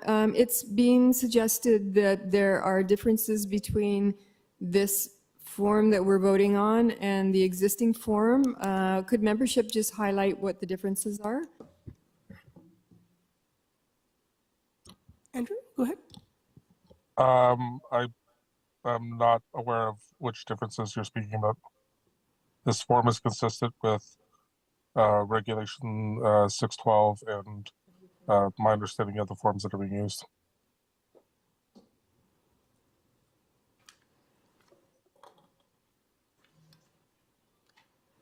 Thank you, Andrew.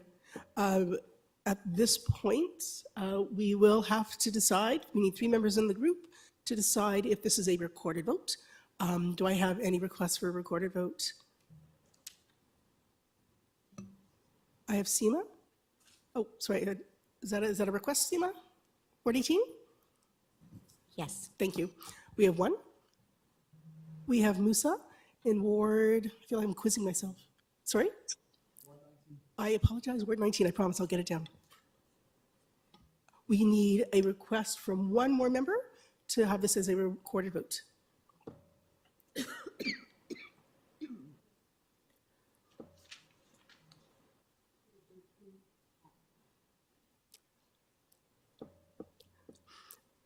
Ward 21.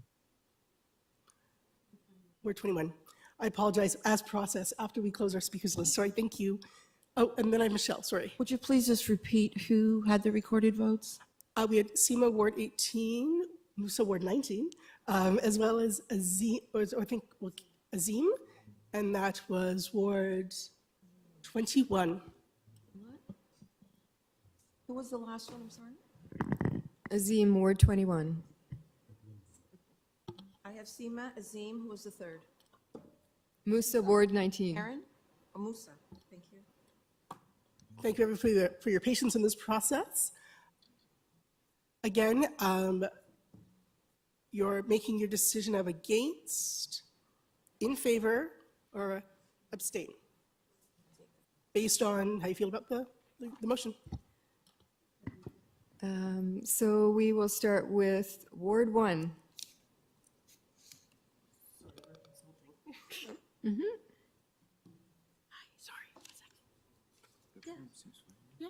Ward 1 in favor. Ward 2. Ward 2, Francis Shawera, in favor.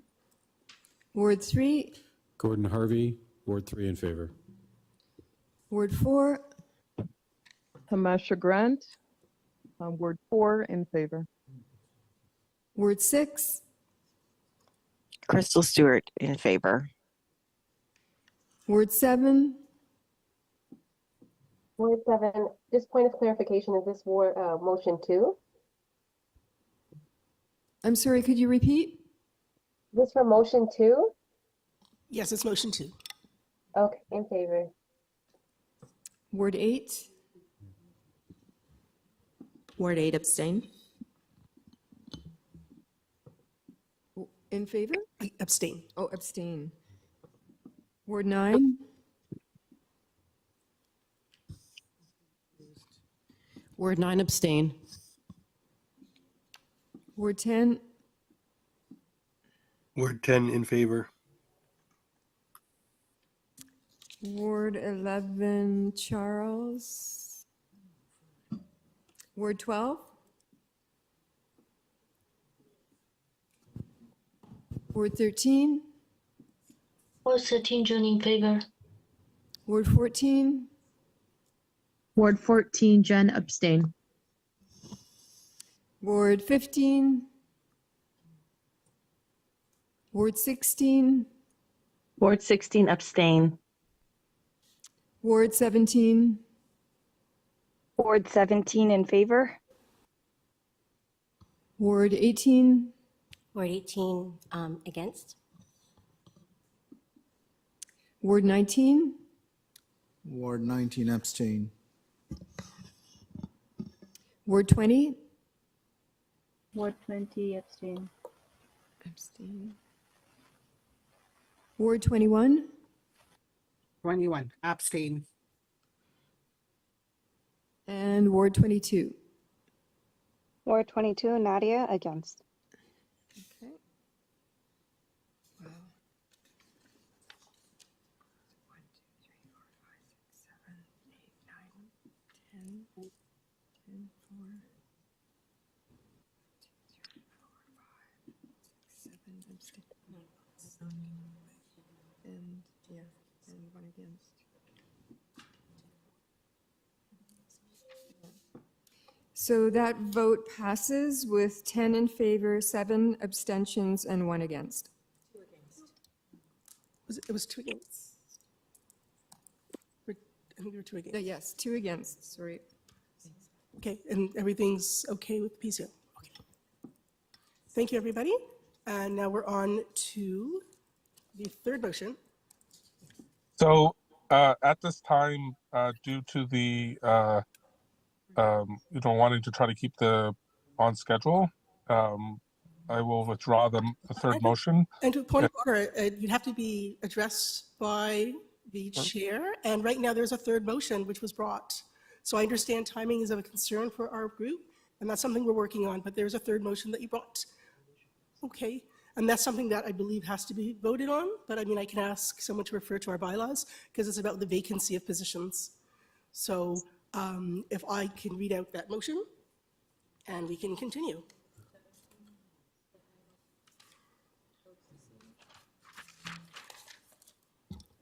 Thank you. PIAC declared, this is motion number 3, everybody. Latha, if we could get that on our screen, please.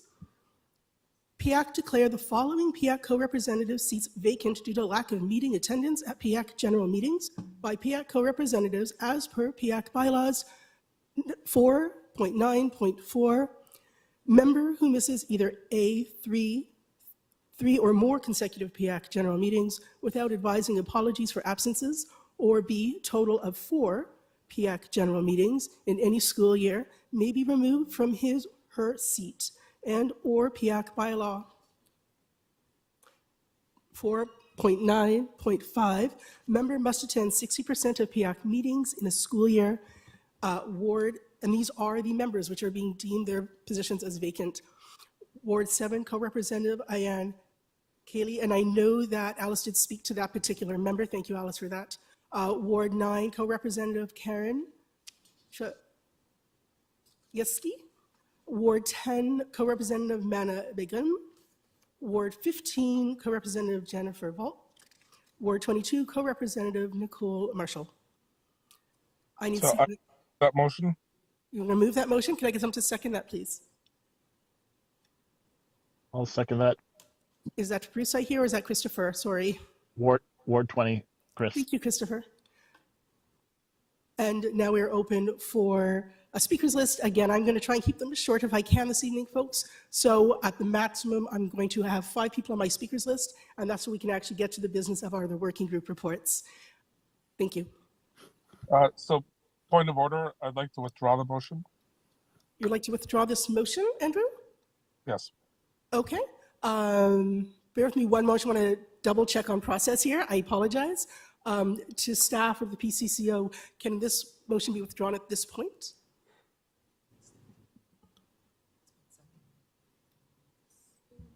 Michelle?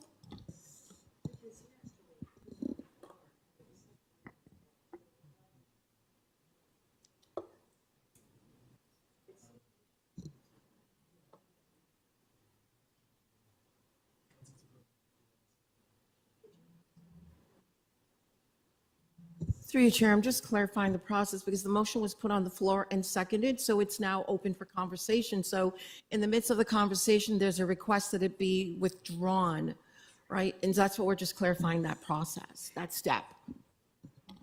Bear with us, everybody. We want to make sure that we're following all points of process.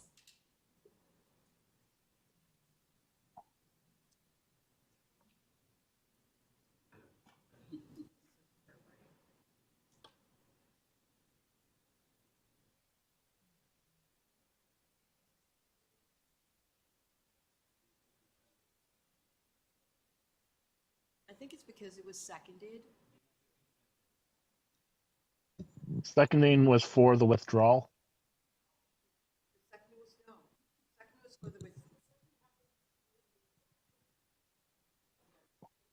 Yeah, because Christopher seconded that before the request to withdraw. No, but again, per Robert's rules, whoever motions it holds it. And again, that's the idea around the friendly amendment, those kind of pieces, and that person can withdraw the motion. As long as the seconder also agrees to withdraw the motion. So I agree. So To Christopher withdraw. agrees to withdraw that motion. Is that what we're hearing? That's correct. Okay. So that's it. Thanks, Manchu. Through you, Madam Chair, as per the guideline that Michelle Monroe has offered, a request for permission to withdraw or modify a motion, is a second required? Yes. Is it amendable? No. Is it debatable? No. What vote is required? Majority. So we can consider a motion to withdraw and it needs to be seconded with a majority vote. Point of order, Jack, I don't think that's correct. I think that as long as the motion, the person who's applying for the motion and the seconder who seconded the motion both agree to withdraw, they can withdraw it. At least that's Google's. We're just using the guidelines there? Yeah, it is here, a request for permission to withdraw or modify a motion. It needs to be seconded with a majority vote.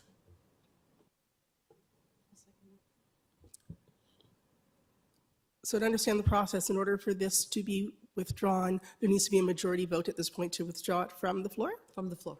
It would need to be a motion to withdraw, seconded, and then a vote in the majority would have to result. Thank you. So I would need a motion to withdraw this. Oh, sorry, I apologize. Are we up to, we can question, we're actually in questions at the moment as well. So I have Seema. Oh, sorry. Oh, I believe we should have, I believe process would be, if it's if there's a majority to withdraw, then there'd be no questions because it gets withdrawn, to my understanding. No. Yeah. So I motion to withdraw. Is there a seconder? I'll Okay. second that. Okay, so now we are going to vote on the withdrawal of this motion. And Seconded, Chair, sorry. Crystal, I believe, correct? Yes, I did Okay. second it, yes. Thank you, Crystal. Okay. So what we're going to do is we're going to do a roll call. If a majority votes, so everybody wishes. There is not a need for a roll call. Point of order. Pardon me, how, I apologize, Andrew, I need you to hold off for a moment. That's correct. You could just call for a vote, Madam Chair.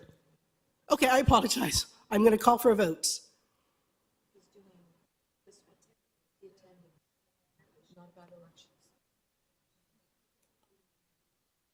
Okay. So we're withdrawing this motion from the floor. Sorry, I apologize. Through you, Madam Chair, you can ask for a vote. It doesn't need to be person by person. Okay. It can be a show of hands, and should the majority vote to withdraw, the motion is carried. Okay, so there we go. So I need hands to withdraw. I'm getting more confused, I'll be honest with you. Sorry, point of order. Through you, Chair. Your process, you usually do a vote only if it's required. It's not required tonight, so you may go back to your regular model of consensus around your decision making in terms of this one, because that is your practice. So actually, it's a very good question. So at this point, the consensus would be to withdraw the motion from the floor. At this point as well, though, I don't believe there'd be any questions on it because we no longer have that motion on the floor. Is that correct? That's correct, Madam Chair, but could you just please call the vote? All in favor? Absolutely. And the show of hands. Not a problem. So all in favor with a show of hands to withdraw this motion from the floor.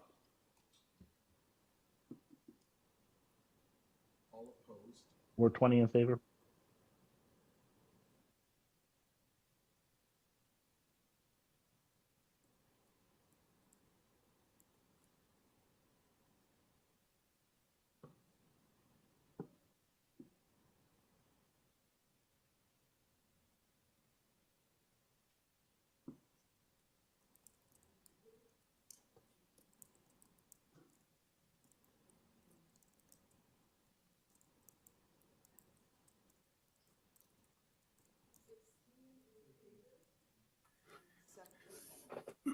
Can I ask for a point of order here?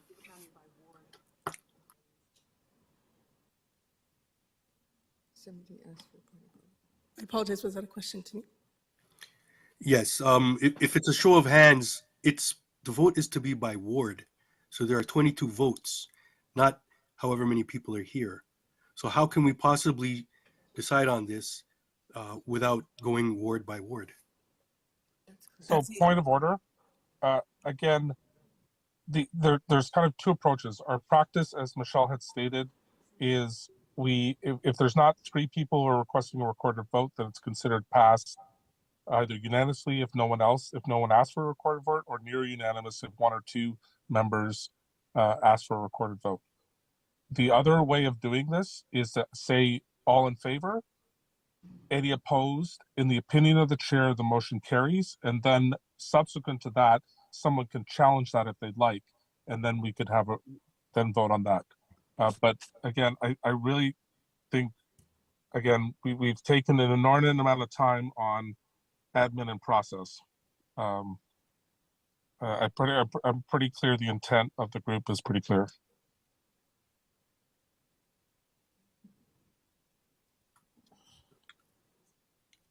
Point of order. I believe I understand what you're saying. The member is saying through the chair. However, again, some clarification on the vote is done by ward, co-rep, by PIAC ward. So it would have to be based on 22 votes.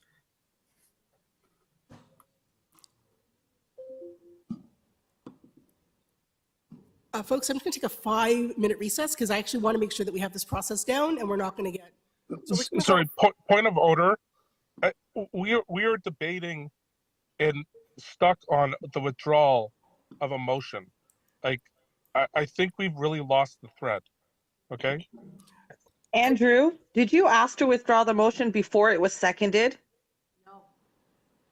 Well, so when it was seconded to remove. I believe you attempted to, point of order, if you had asked to remove the motion before it was seconded, there is no need for a vote. There is no need for anything other than the person who put forward the motion withdraws the motion. Andrew requested the motion be withdrawn before the chair had asked it be seconded. We're wasting time because people don't know Robert's Rules of Orders. Buy us the book. Please, can we move on? Please. It's been withdrawn. And the other thing too is this motion was actually read out by the chair demanding that someone move the motion. I only moved the motion because the chair chose to Could I get take this order, executive please? action. Could I get order? Thank you. Just because we have Point of lots order. It's been withdrawn before it was seconded as per Robert's Rules of Orders. you know what? To be fair, I've learned as well that these are things that PIAC does have to learn, and all of us in total. So I'm asking for a 5-minute recess. I know it sounds like a lot of ask right now, but I think it makes best to actually make sure that we're deciding this in a space that we can do that. So could I get a 5-minute recess, please, everyone? Thank you.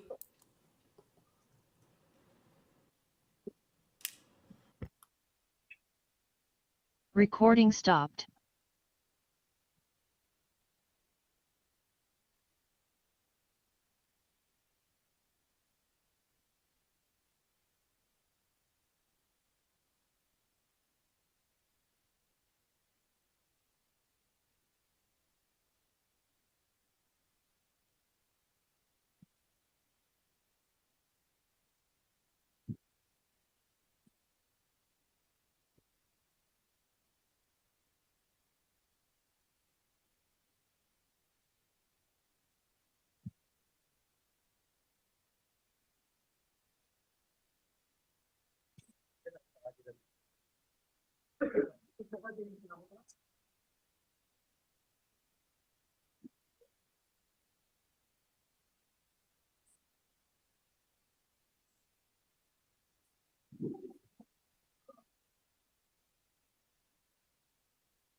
Welcome back, everyone.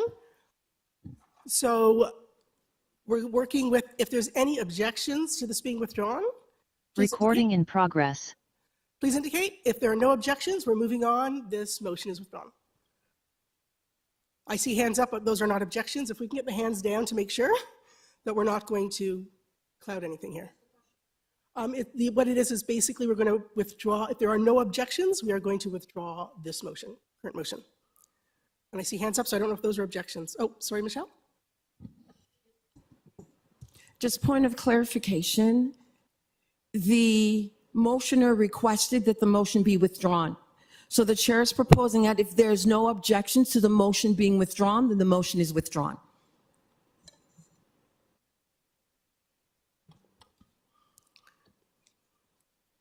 I see two hands, but I'm going to go on the thought that I have not heard of any objections. So we're moving on. Thank you very much, everybody, for your patience as we learn the process still, because we all learn. So moving on.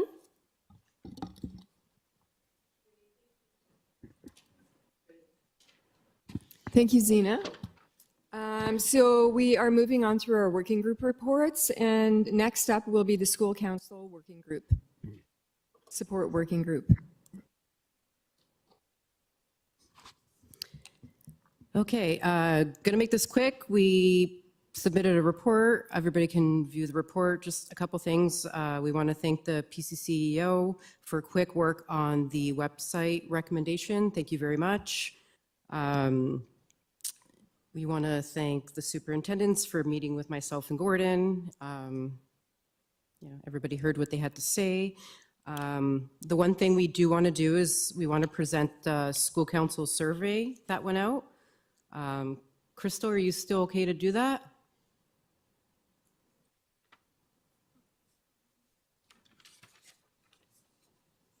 Is Crystal still in line? I believe Crystal has exited. Has she? Okay. Okay, we'll come back to that. Another two things that I know has been pressing to members. One is the ward outreach funding. So we put together an expression of interest form that will be going out to all members. And then the other thing was what was happening with the email addresses. So what happened was, as per our recommendation, the email addresses, so there's only, oh my gosh, there's a shared email address. I think it was just maybe confusion around notifying chairs and co-chairs that this is going to happen. I think that's where all the confusion was. Nothing should have happened with our PIAC email addresses. So if anyone is still having issues with that, then I think you're going to need to reach out to John and the IT team, because Gordon did reach out and they got back to him right away and they resolved the problem for him.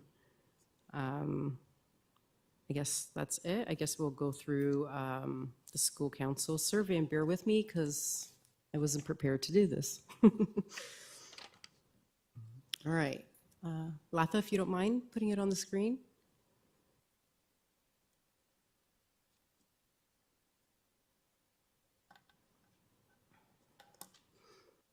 I'll just start quickly. The questions were based on a 2016 TDSB school council survey. So the distribution was the email list and social media. We got 67 responses. So the first one is a school improvement plan. Has your school council participated in developing the school improvement plan? So instead of focusing on the people who said yes, I'm going to focus on the people who said no, because I think that's more important at this point. So 27.9% has not seen the SIP. 19.7 have not been consulted on a draft of the SIP. I think those are important. So next slide, please. School statement of needs. Has council completed the school statement of needs? So if you look at the orange, 15.9, council has not previously completed a school statement of needs to my knowledge. So that means that school council, to their knowledge, has never completed a school statement of needs. Next, the TDSB school council email account. Has your council chair, co-chair been able to activate and use their TDSB email account and the council email? So no, 32.3%. The green is no, but we have our own council email address. Yes, red, but is not working. So there's still some discrepancies with this email account. Okay, school council funds. Which of these funding sources did council access this school year? I mean, this looks pretty good. The school council innovation granting is down in, external grants. Most of it council-led fundraising monies, so council, only 4.9% council did not use any funds this year. So, some respondents were unaware of available school council funds. That's important to note. The next one, principal support for school councils. So 66% agreed that their principal provides information and resources. 22 who disagreed cited perceived roadblocks, erratic principal awareness, poor staff-council relationship, poor communication, control issues. School council diversity. Does parent membership of council reflect the demographic makeup and diversity of the school population? So not at all is that green, 15.4. The orange is to a limited extent. So awareness of the rules. Challenges were noted around some of the typical areas: accountability, school council role, Regulation 612, funds and fundraising, true parent engagement. So just a survey summary, respondents from engaged school councils are participating to some extent in existing engagement opportunities, continuing issues with principal knowledge buy-in, council diversity can be improved, TDSB school council email use can be improved, school council fundraising is significant activity. I guess, can I open the floor to any questions or move on? Thank you, Melanie. Thank you to the School Council Support Working Group. That's a really great survey. Looking forward to more surveys in the future to give us more insight. Thank you very much for putting that together. So we have 2 questions online. We'll go with Tamasha first.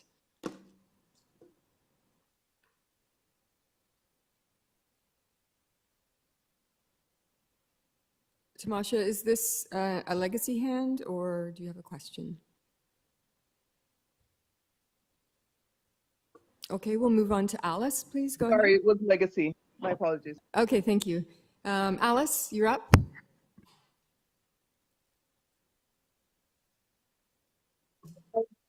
One of the comments and a question, Sorry, we can't hear you clearly.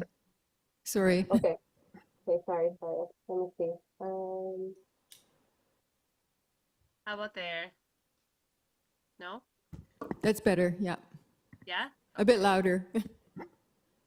Okay. You can hear me now, right? Yes. Sorry for all my tech issues. Just a question on sample. I just wanted to know if you might know how true to the true population their sample is. If you don't know, that's okay, but it might be something that you can think about for the next survey. No, It's yeah. useful to know a bit more about the sample. There's 582 schools in the TDSB, and how many of them were elementary, how many of them were secondary, and in which part of the city they represented, kind of thing. Thanks. Yeah, thanks for the question, Alice, and very, very fair questions. To be honest, I wasn't part of the group who put the survey together. That's why I was hoping Crystal could present. She probably would answer those questions better than me. Also, to be honest, we just kind of like went with this last year. It was something we just kind of put together quick. And you're right, like it's not true to like we got 67 responses and there's, like you said, 400 and something schools within the TDSB. So it's, yes, it's not true results. Crystal would tell you better. I apologize. But yeah, the next time we will launch another survey this year and we'll definitely do better at getting more of that demographic information. And now we have a question from Ward 4. John, go ahead. Johnson Jayola, Ward 4, through the chair. So, school council support working group, kudos to you. I love statistics, but there are so many heartbreaking feedbacks from that statistics. So, as a new PIAC, I'm at a junction whereby I'm trying to choose the working group I'm going to join. So I'd like to please ask, with some of this milestone far behind, how do you get schools, especially principals, to get to do what they need to do vis-a-vis their responsibilities and their primary duties? I'm talking about beyond the statistics. How do we get them? How do we point them to doing what they have to do? Thank you. Thank you so much, Johnson. We please invite you to come out to our next meeting, which is happening, I think, is it December 7th, Gord? Tuesday? Let me look quickly here. Oh, I lied. December 3rd. Please come out to our meeting on December 3rd. We get what you're saying. We've been having a lot of discussions at our working group about that. That's why myself and Gordon met with executive superintendents. It is work that is happening. We are working with them on principal accountability. I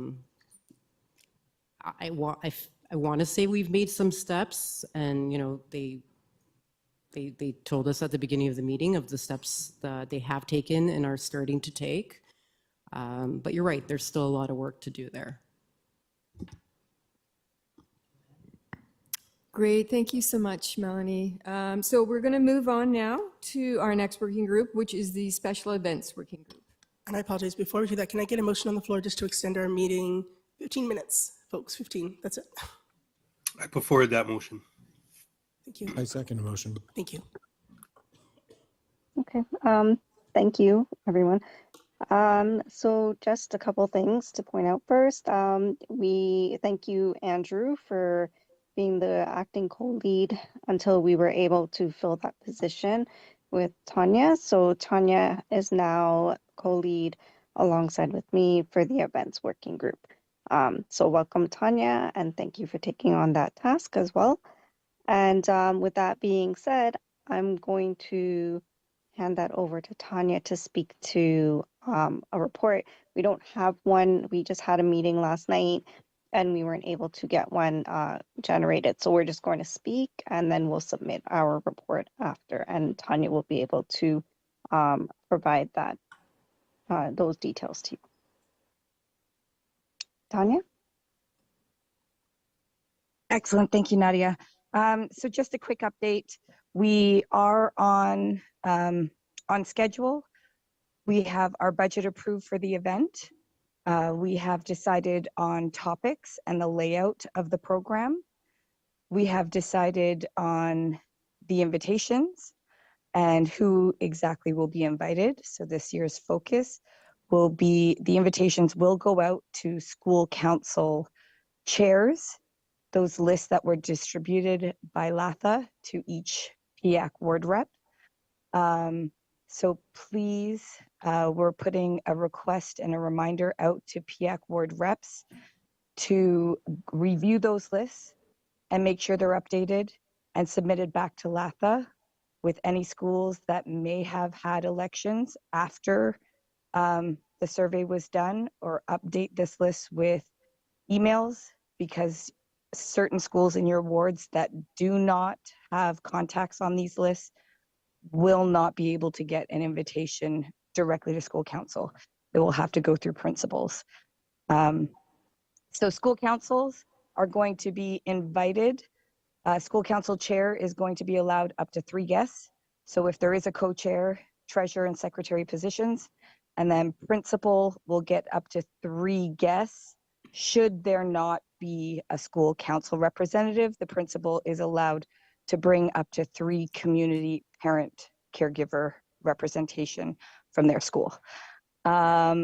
So that is great. I just wanted to have a reminder to PIAC reps that the deadline I think that we've put out there for our invitations would mean that LATHA needs that list by November 25th at the latest to get those invitations out. Other than that, it will be at Woburn Collegiate this year on February 1st. And the setup will be the afternoon with 2 seminars and then an open panel discussion at the end. So we're excited to have a new place. And we're excited to bring this event with PIAC. And Tanya, sorry, one other thing to add as well, with the excitement. With that being said, we have a very small group this year, so I'm not sure if everybody had a chance to sign up for working groups as yet. And if not, can you please kindly reach out to Andrew and Francis, or Andrew and Francis, sorry to put you guys on the spot right now, but is it possible to add the link to the chat, so in case anybody wants to sign up for a working group, they can do that in tonight's meeting, or should they just reach out to you? You can just advise on that, and yeah, so that's the other thing. And we'll also be looking for volunteers for the event too, but we'll discuss that when our working group addresses that.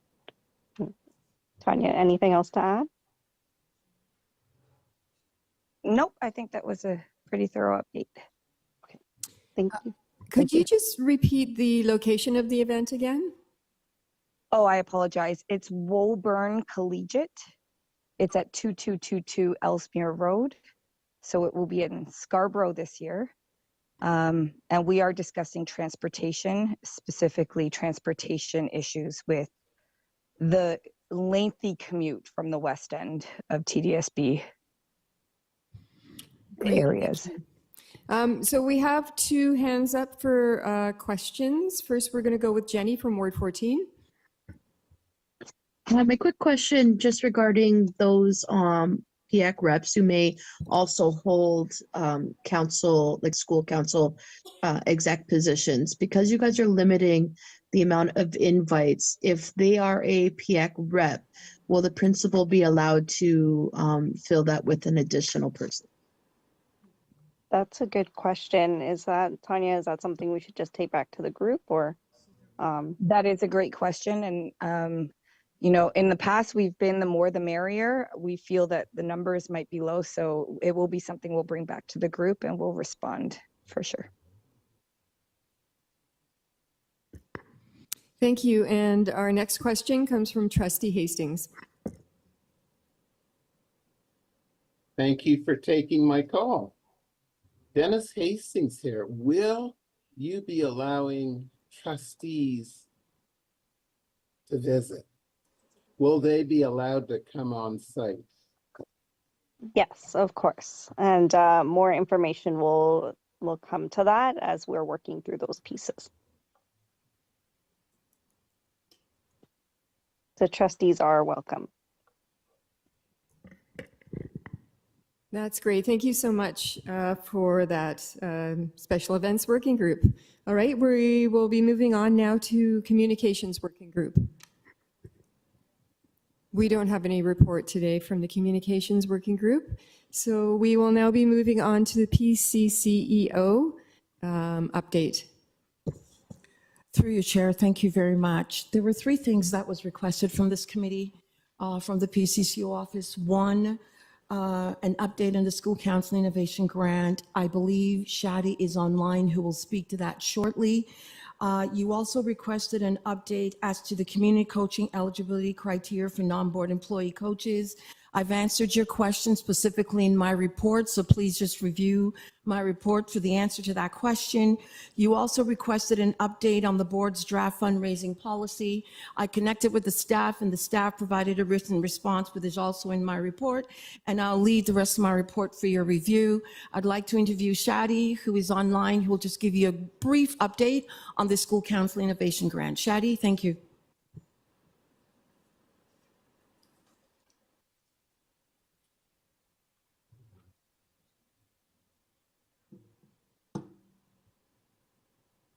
Hi, can everyone see my screen? Yes, we can. We're just not seeing you. The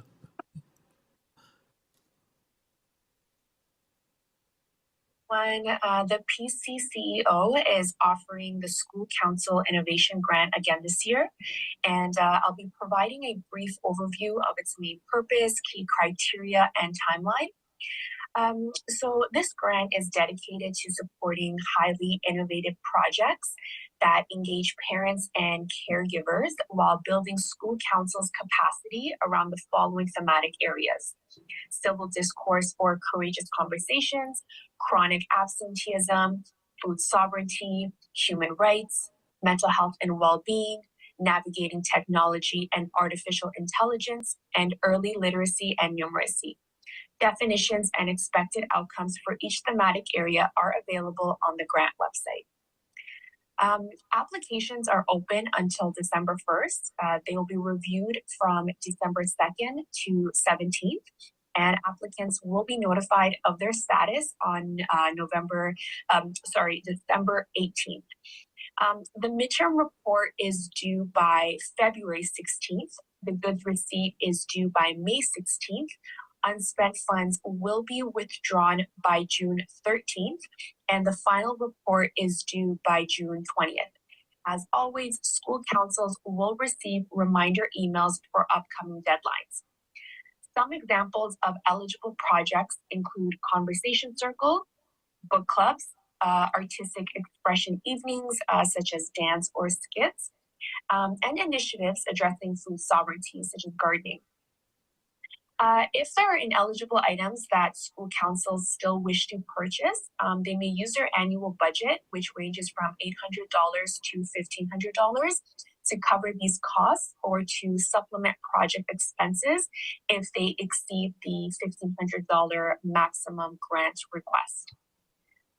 The grant is evaluated based on 5 key criteria: innovation, feasibility, potential impact, sustainability, and budget. Applicants can review the full rubric on the grant website, where each criteria and its respective weight are explained. 3 information sessions were scheduled for this grant and have now been completed. They were on October 16th, October 30th, and November 13th. School councils needing additional support outside these scheduled sessions may arrange a one-on-one meeting at any time. Okay, so thank you for listening. I've provided my email address if you have any questions or concerns.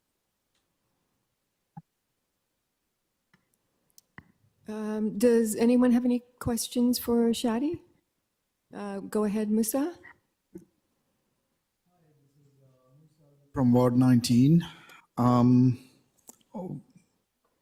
of my school council executives have requested for the information session recording for November 30th and October 30th and November 13th. Is it possible? Unfortunately, the sessions are not recorded, but I am available anytime to answer any questions or concerns that they have. Thank you. And is there a specific contact information to reach you? Yes, so I did just provide my email address. My email address is also available on the grant website. Okay, thank you. Thank you. So your email is in the chat. Okay, so we will now go on to Bruce. Please, yes, I was just going to ask for that email in the chat, and that was done. Thank you very much. All right, thank you, Bruce. Michelle? Through you, Chair, just for those in the room, it's SHADI.MOUS.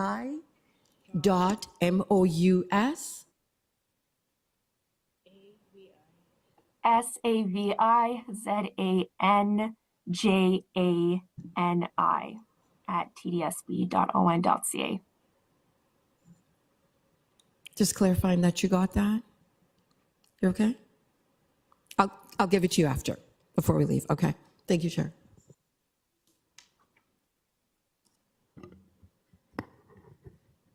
And is that all, Michelle? Great, thank you. And thank you so much for Shadi for addressing the group. So now we'll be moving on to any ward updates. If anyone has anything they'd like to share with the group. We have, okay, go ahead. Yes. Hi, good evening, everyone. I'm Nicole. I'm also relatively new. PIAC from Ward 12, Willowdale, which is right next to the headquarters office here.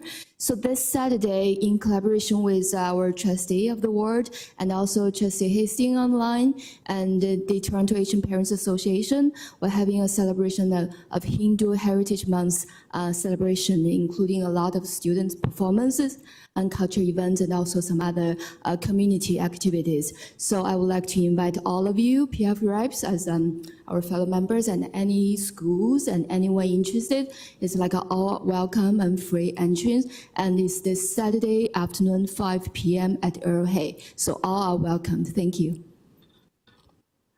Thank you. If you could actually also forward that to Latha so we can get that out to the group as well. Thank you. Sure. I mean, the trustees are the leading members of this event, and maybe Trustee Hastings, if you're interested, you can share or say a word. Thank you very much, Nicole. And Jenny from Ward 14? This is more just information for, I guess, membership and PCO if you're unaware already. But we are going to be having our Ward 14 Ward Forum and election for my co-rep on November 28th.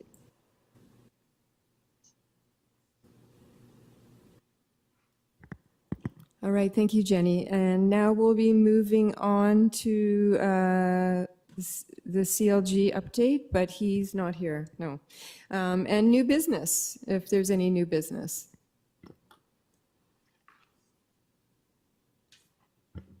And there is no new business. So I will give the floor back to Zena. There is If I could have, oh, there is a question. Is that online, John? Johnson. Through the chair, Ward 4, Johnson.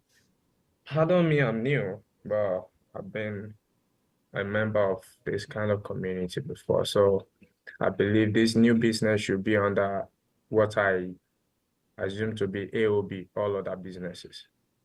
So I've observed, which happened to be one of my motivation to fill this seat, the alarming rate at which our children commit truancy, they skip school during school hours. I don't know if this group have a system in place that is working to see that is brought to a reasonable degree, very low degree. And if not, I'd like to bring this to our notice that we need to declare a state of emergency on this matter. Thank you.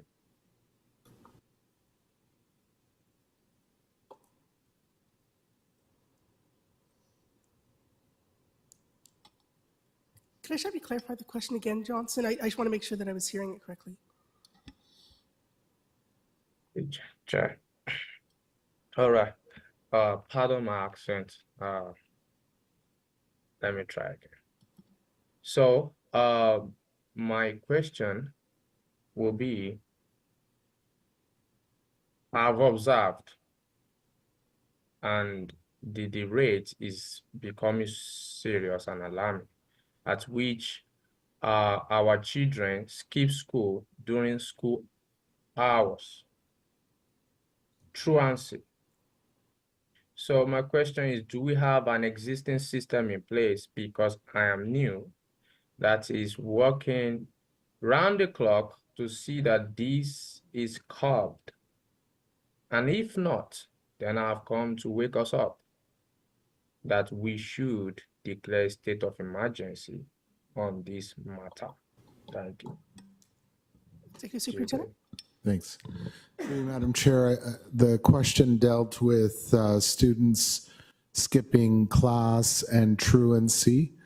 This is a matter for individual schools to manage after taking attendance, looking at attendance patterns, making contact with the student initially if the student is of older age, and asking what supports might be necessary, as well as involving parents in the discussion as these things are noticed and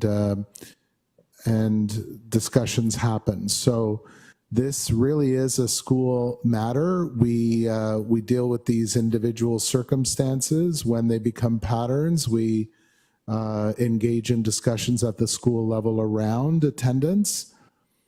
We have noticed, for example, that attendance rates are, the absence rates have increased slightly in our schools. This seems to be a post-COVID phenomenon. So that is something that we have noticed and are talking about. But in terms of individual students missing classes or full days of school, that is something that our principals and vice principals and schools in general are alerted to and deal with.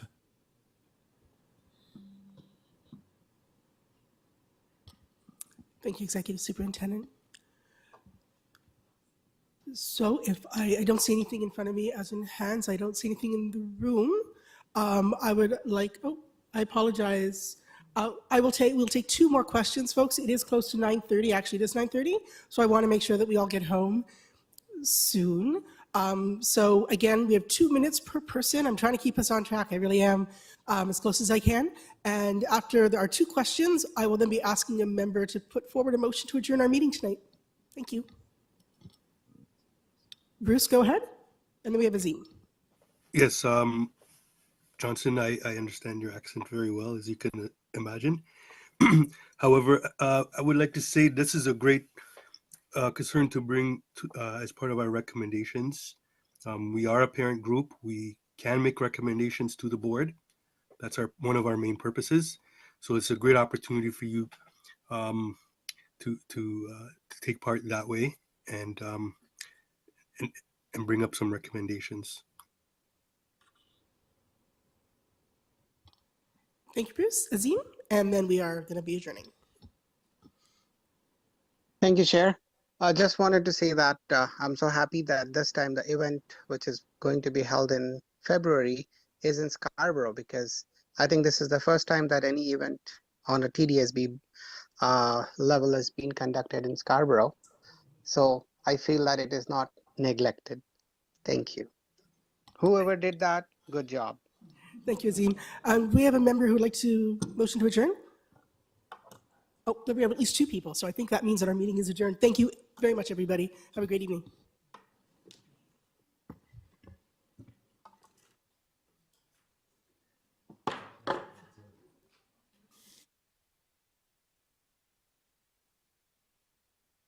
Recording stopped.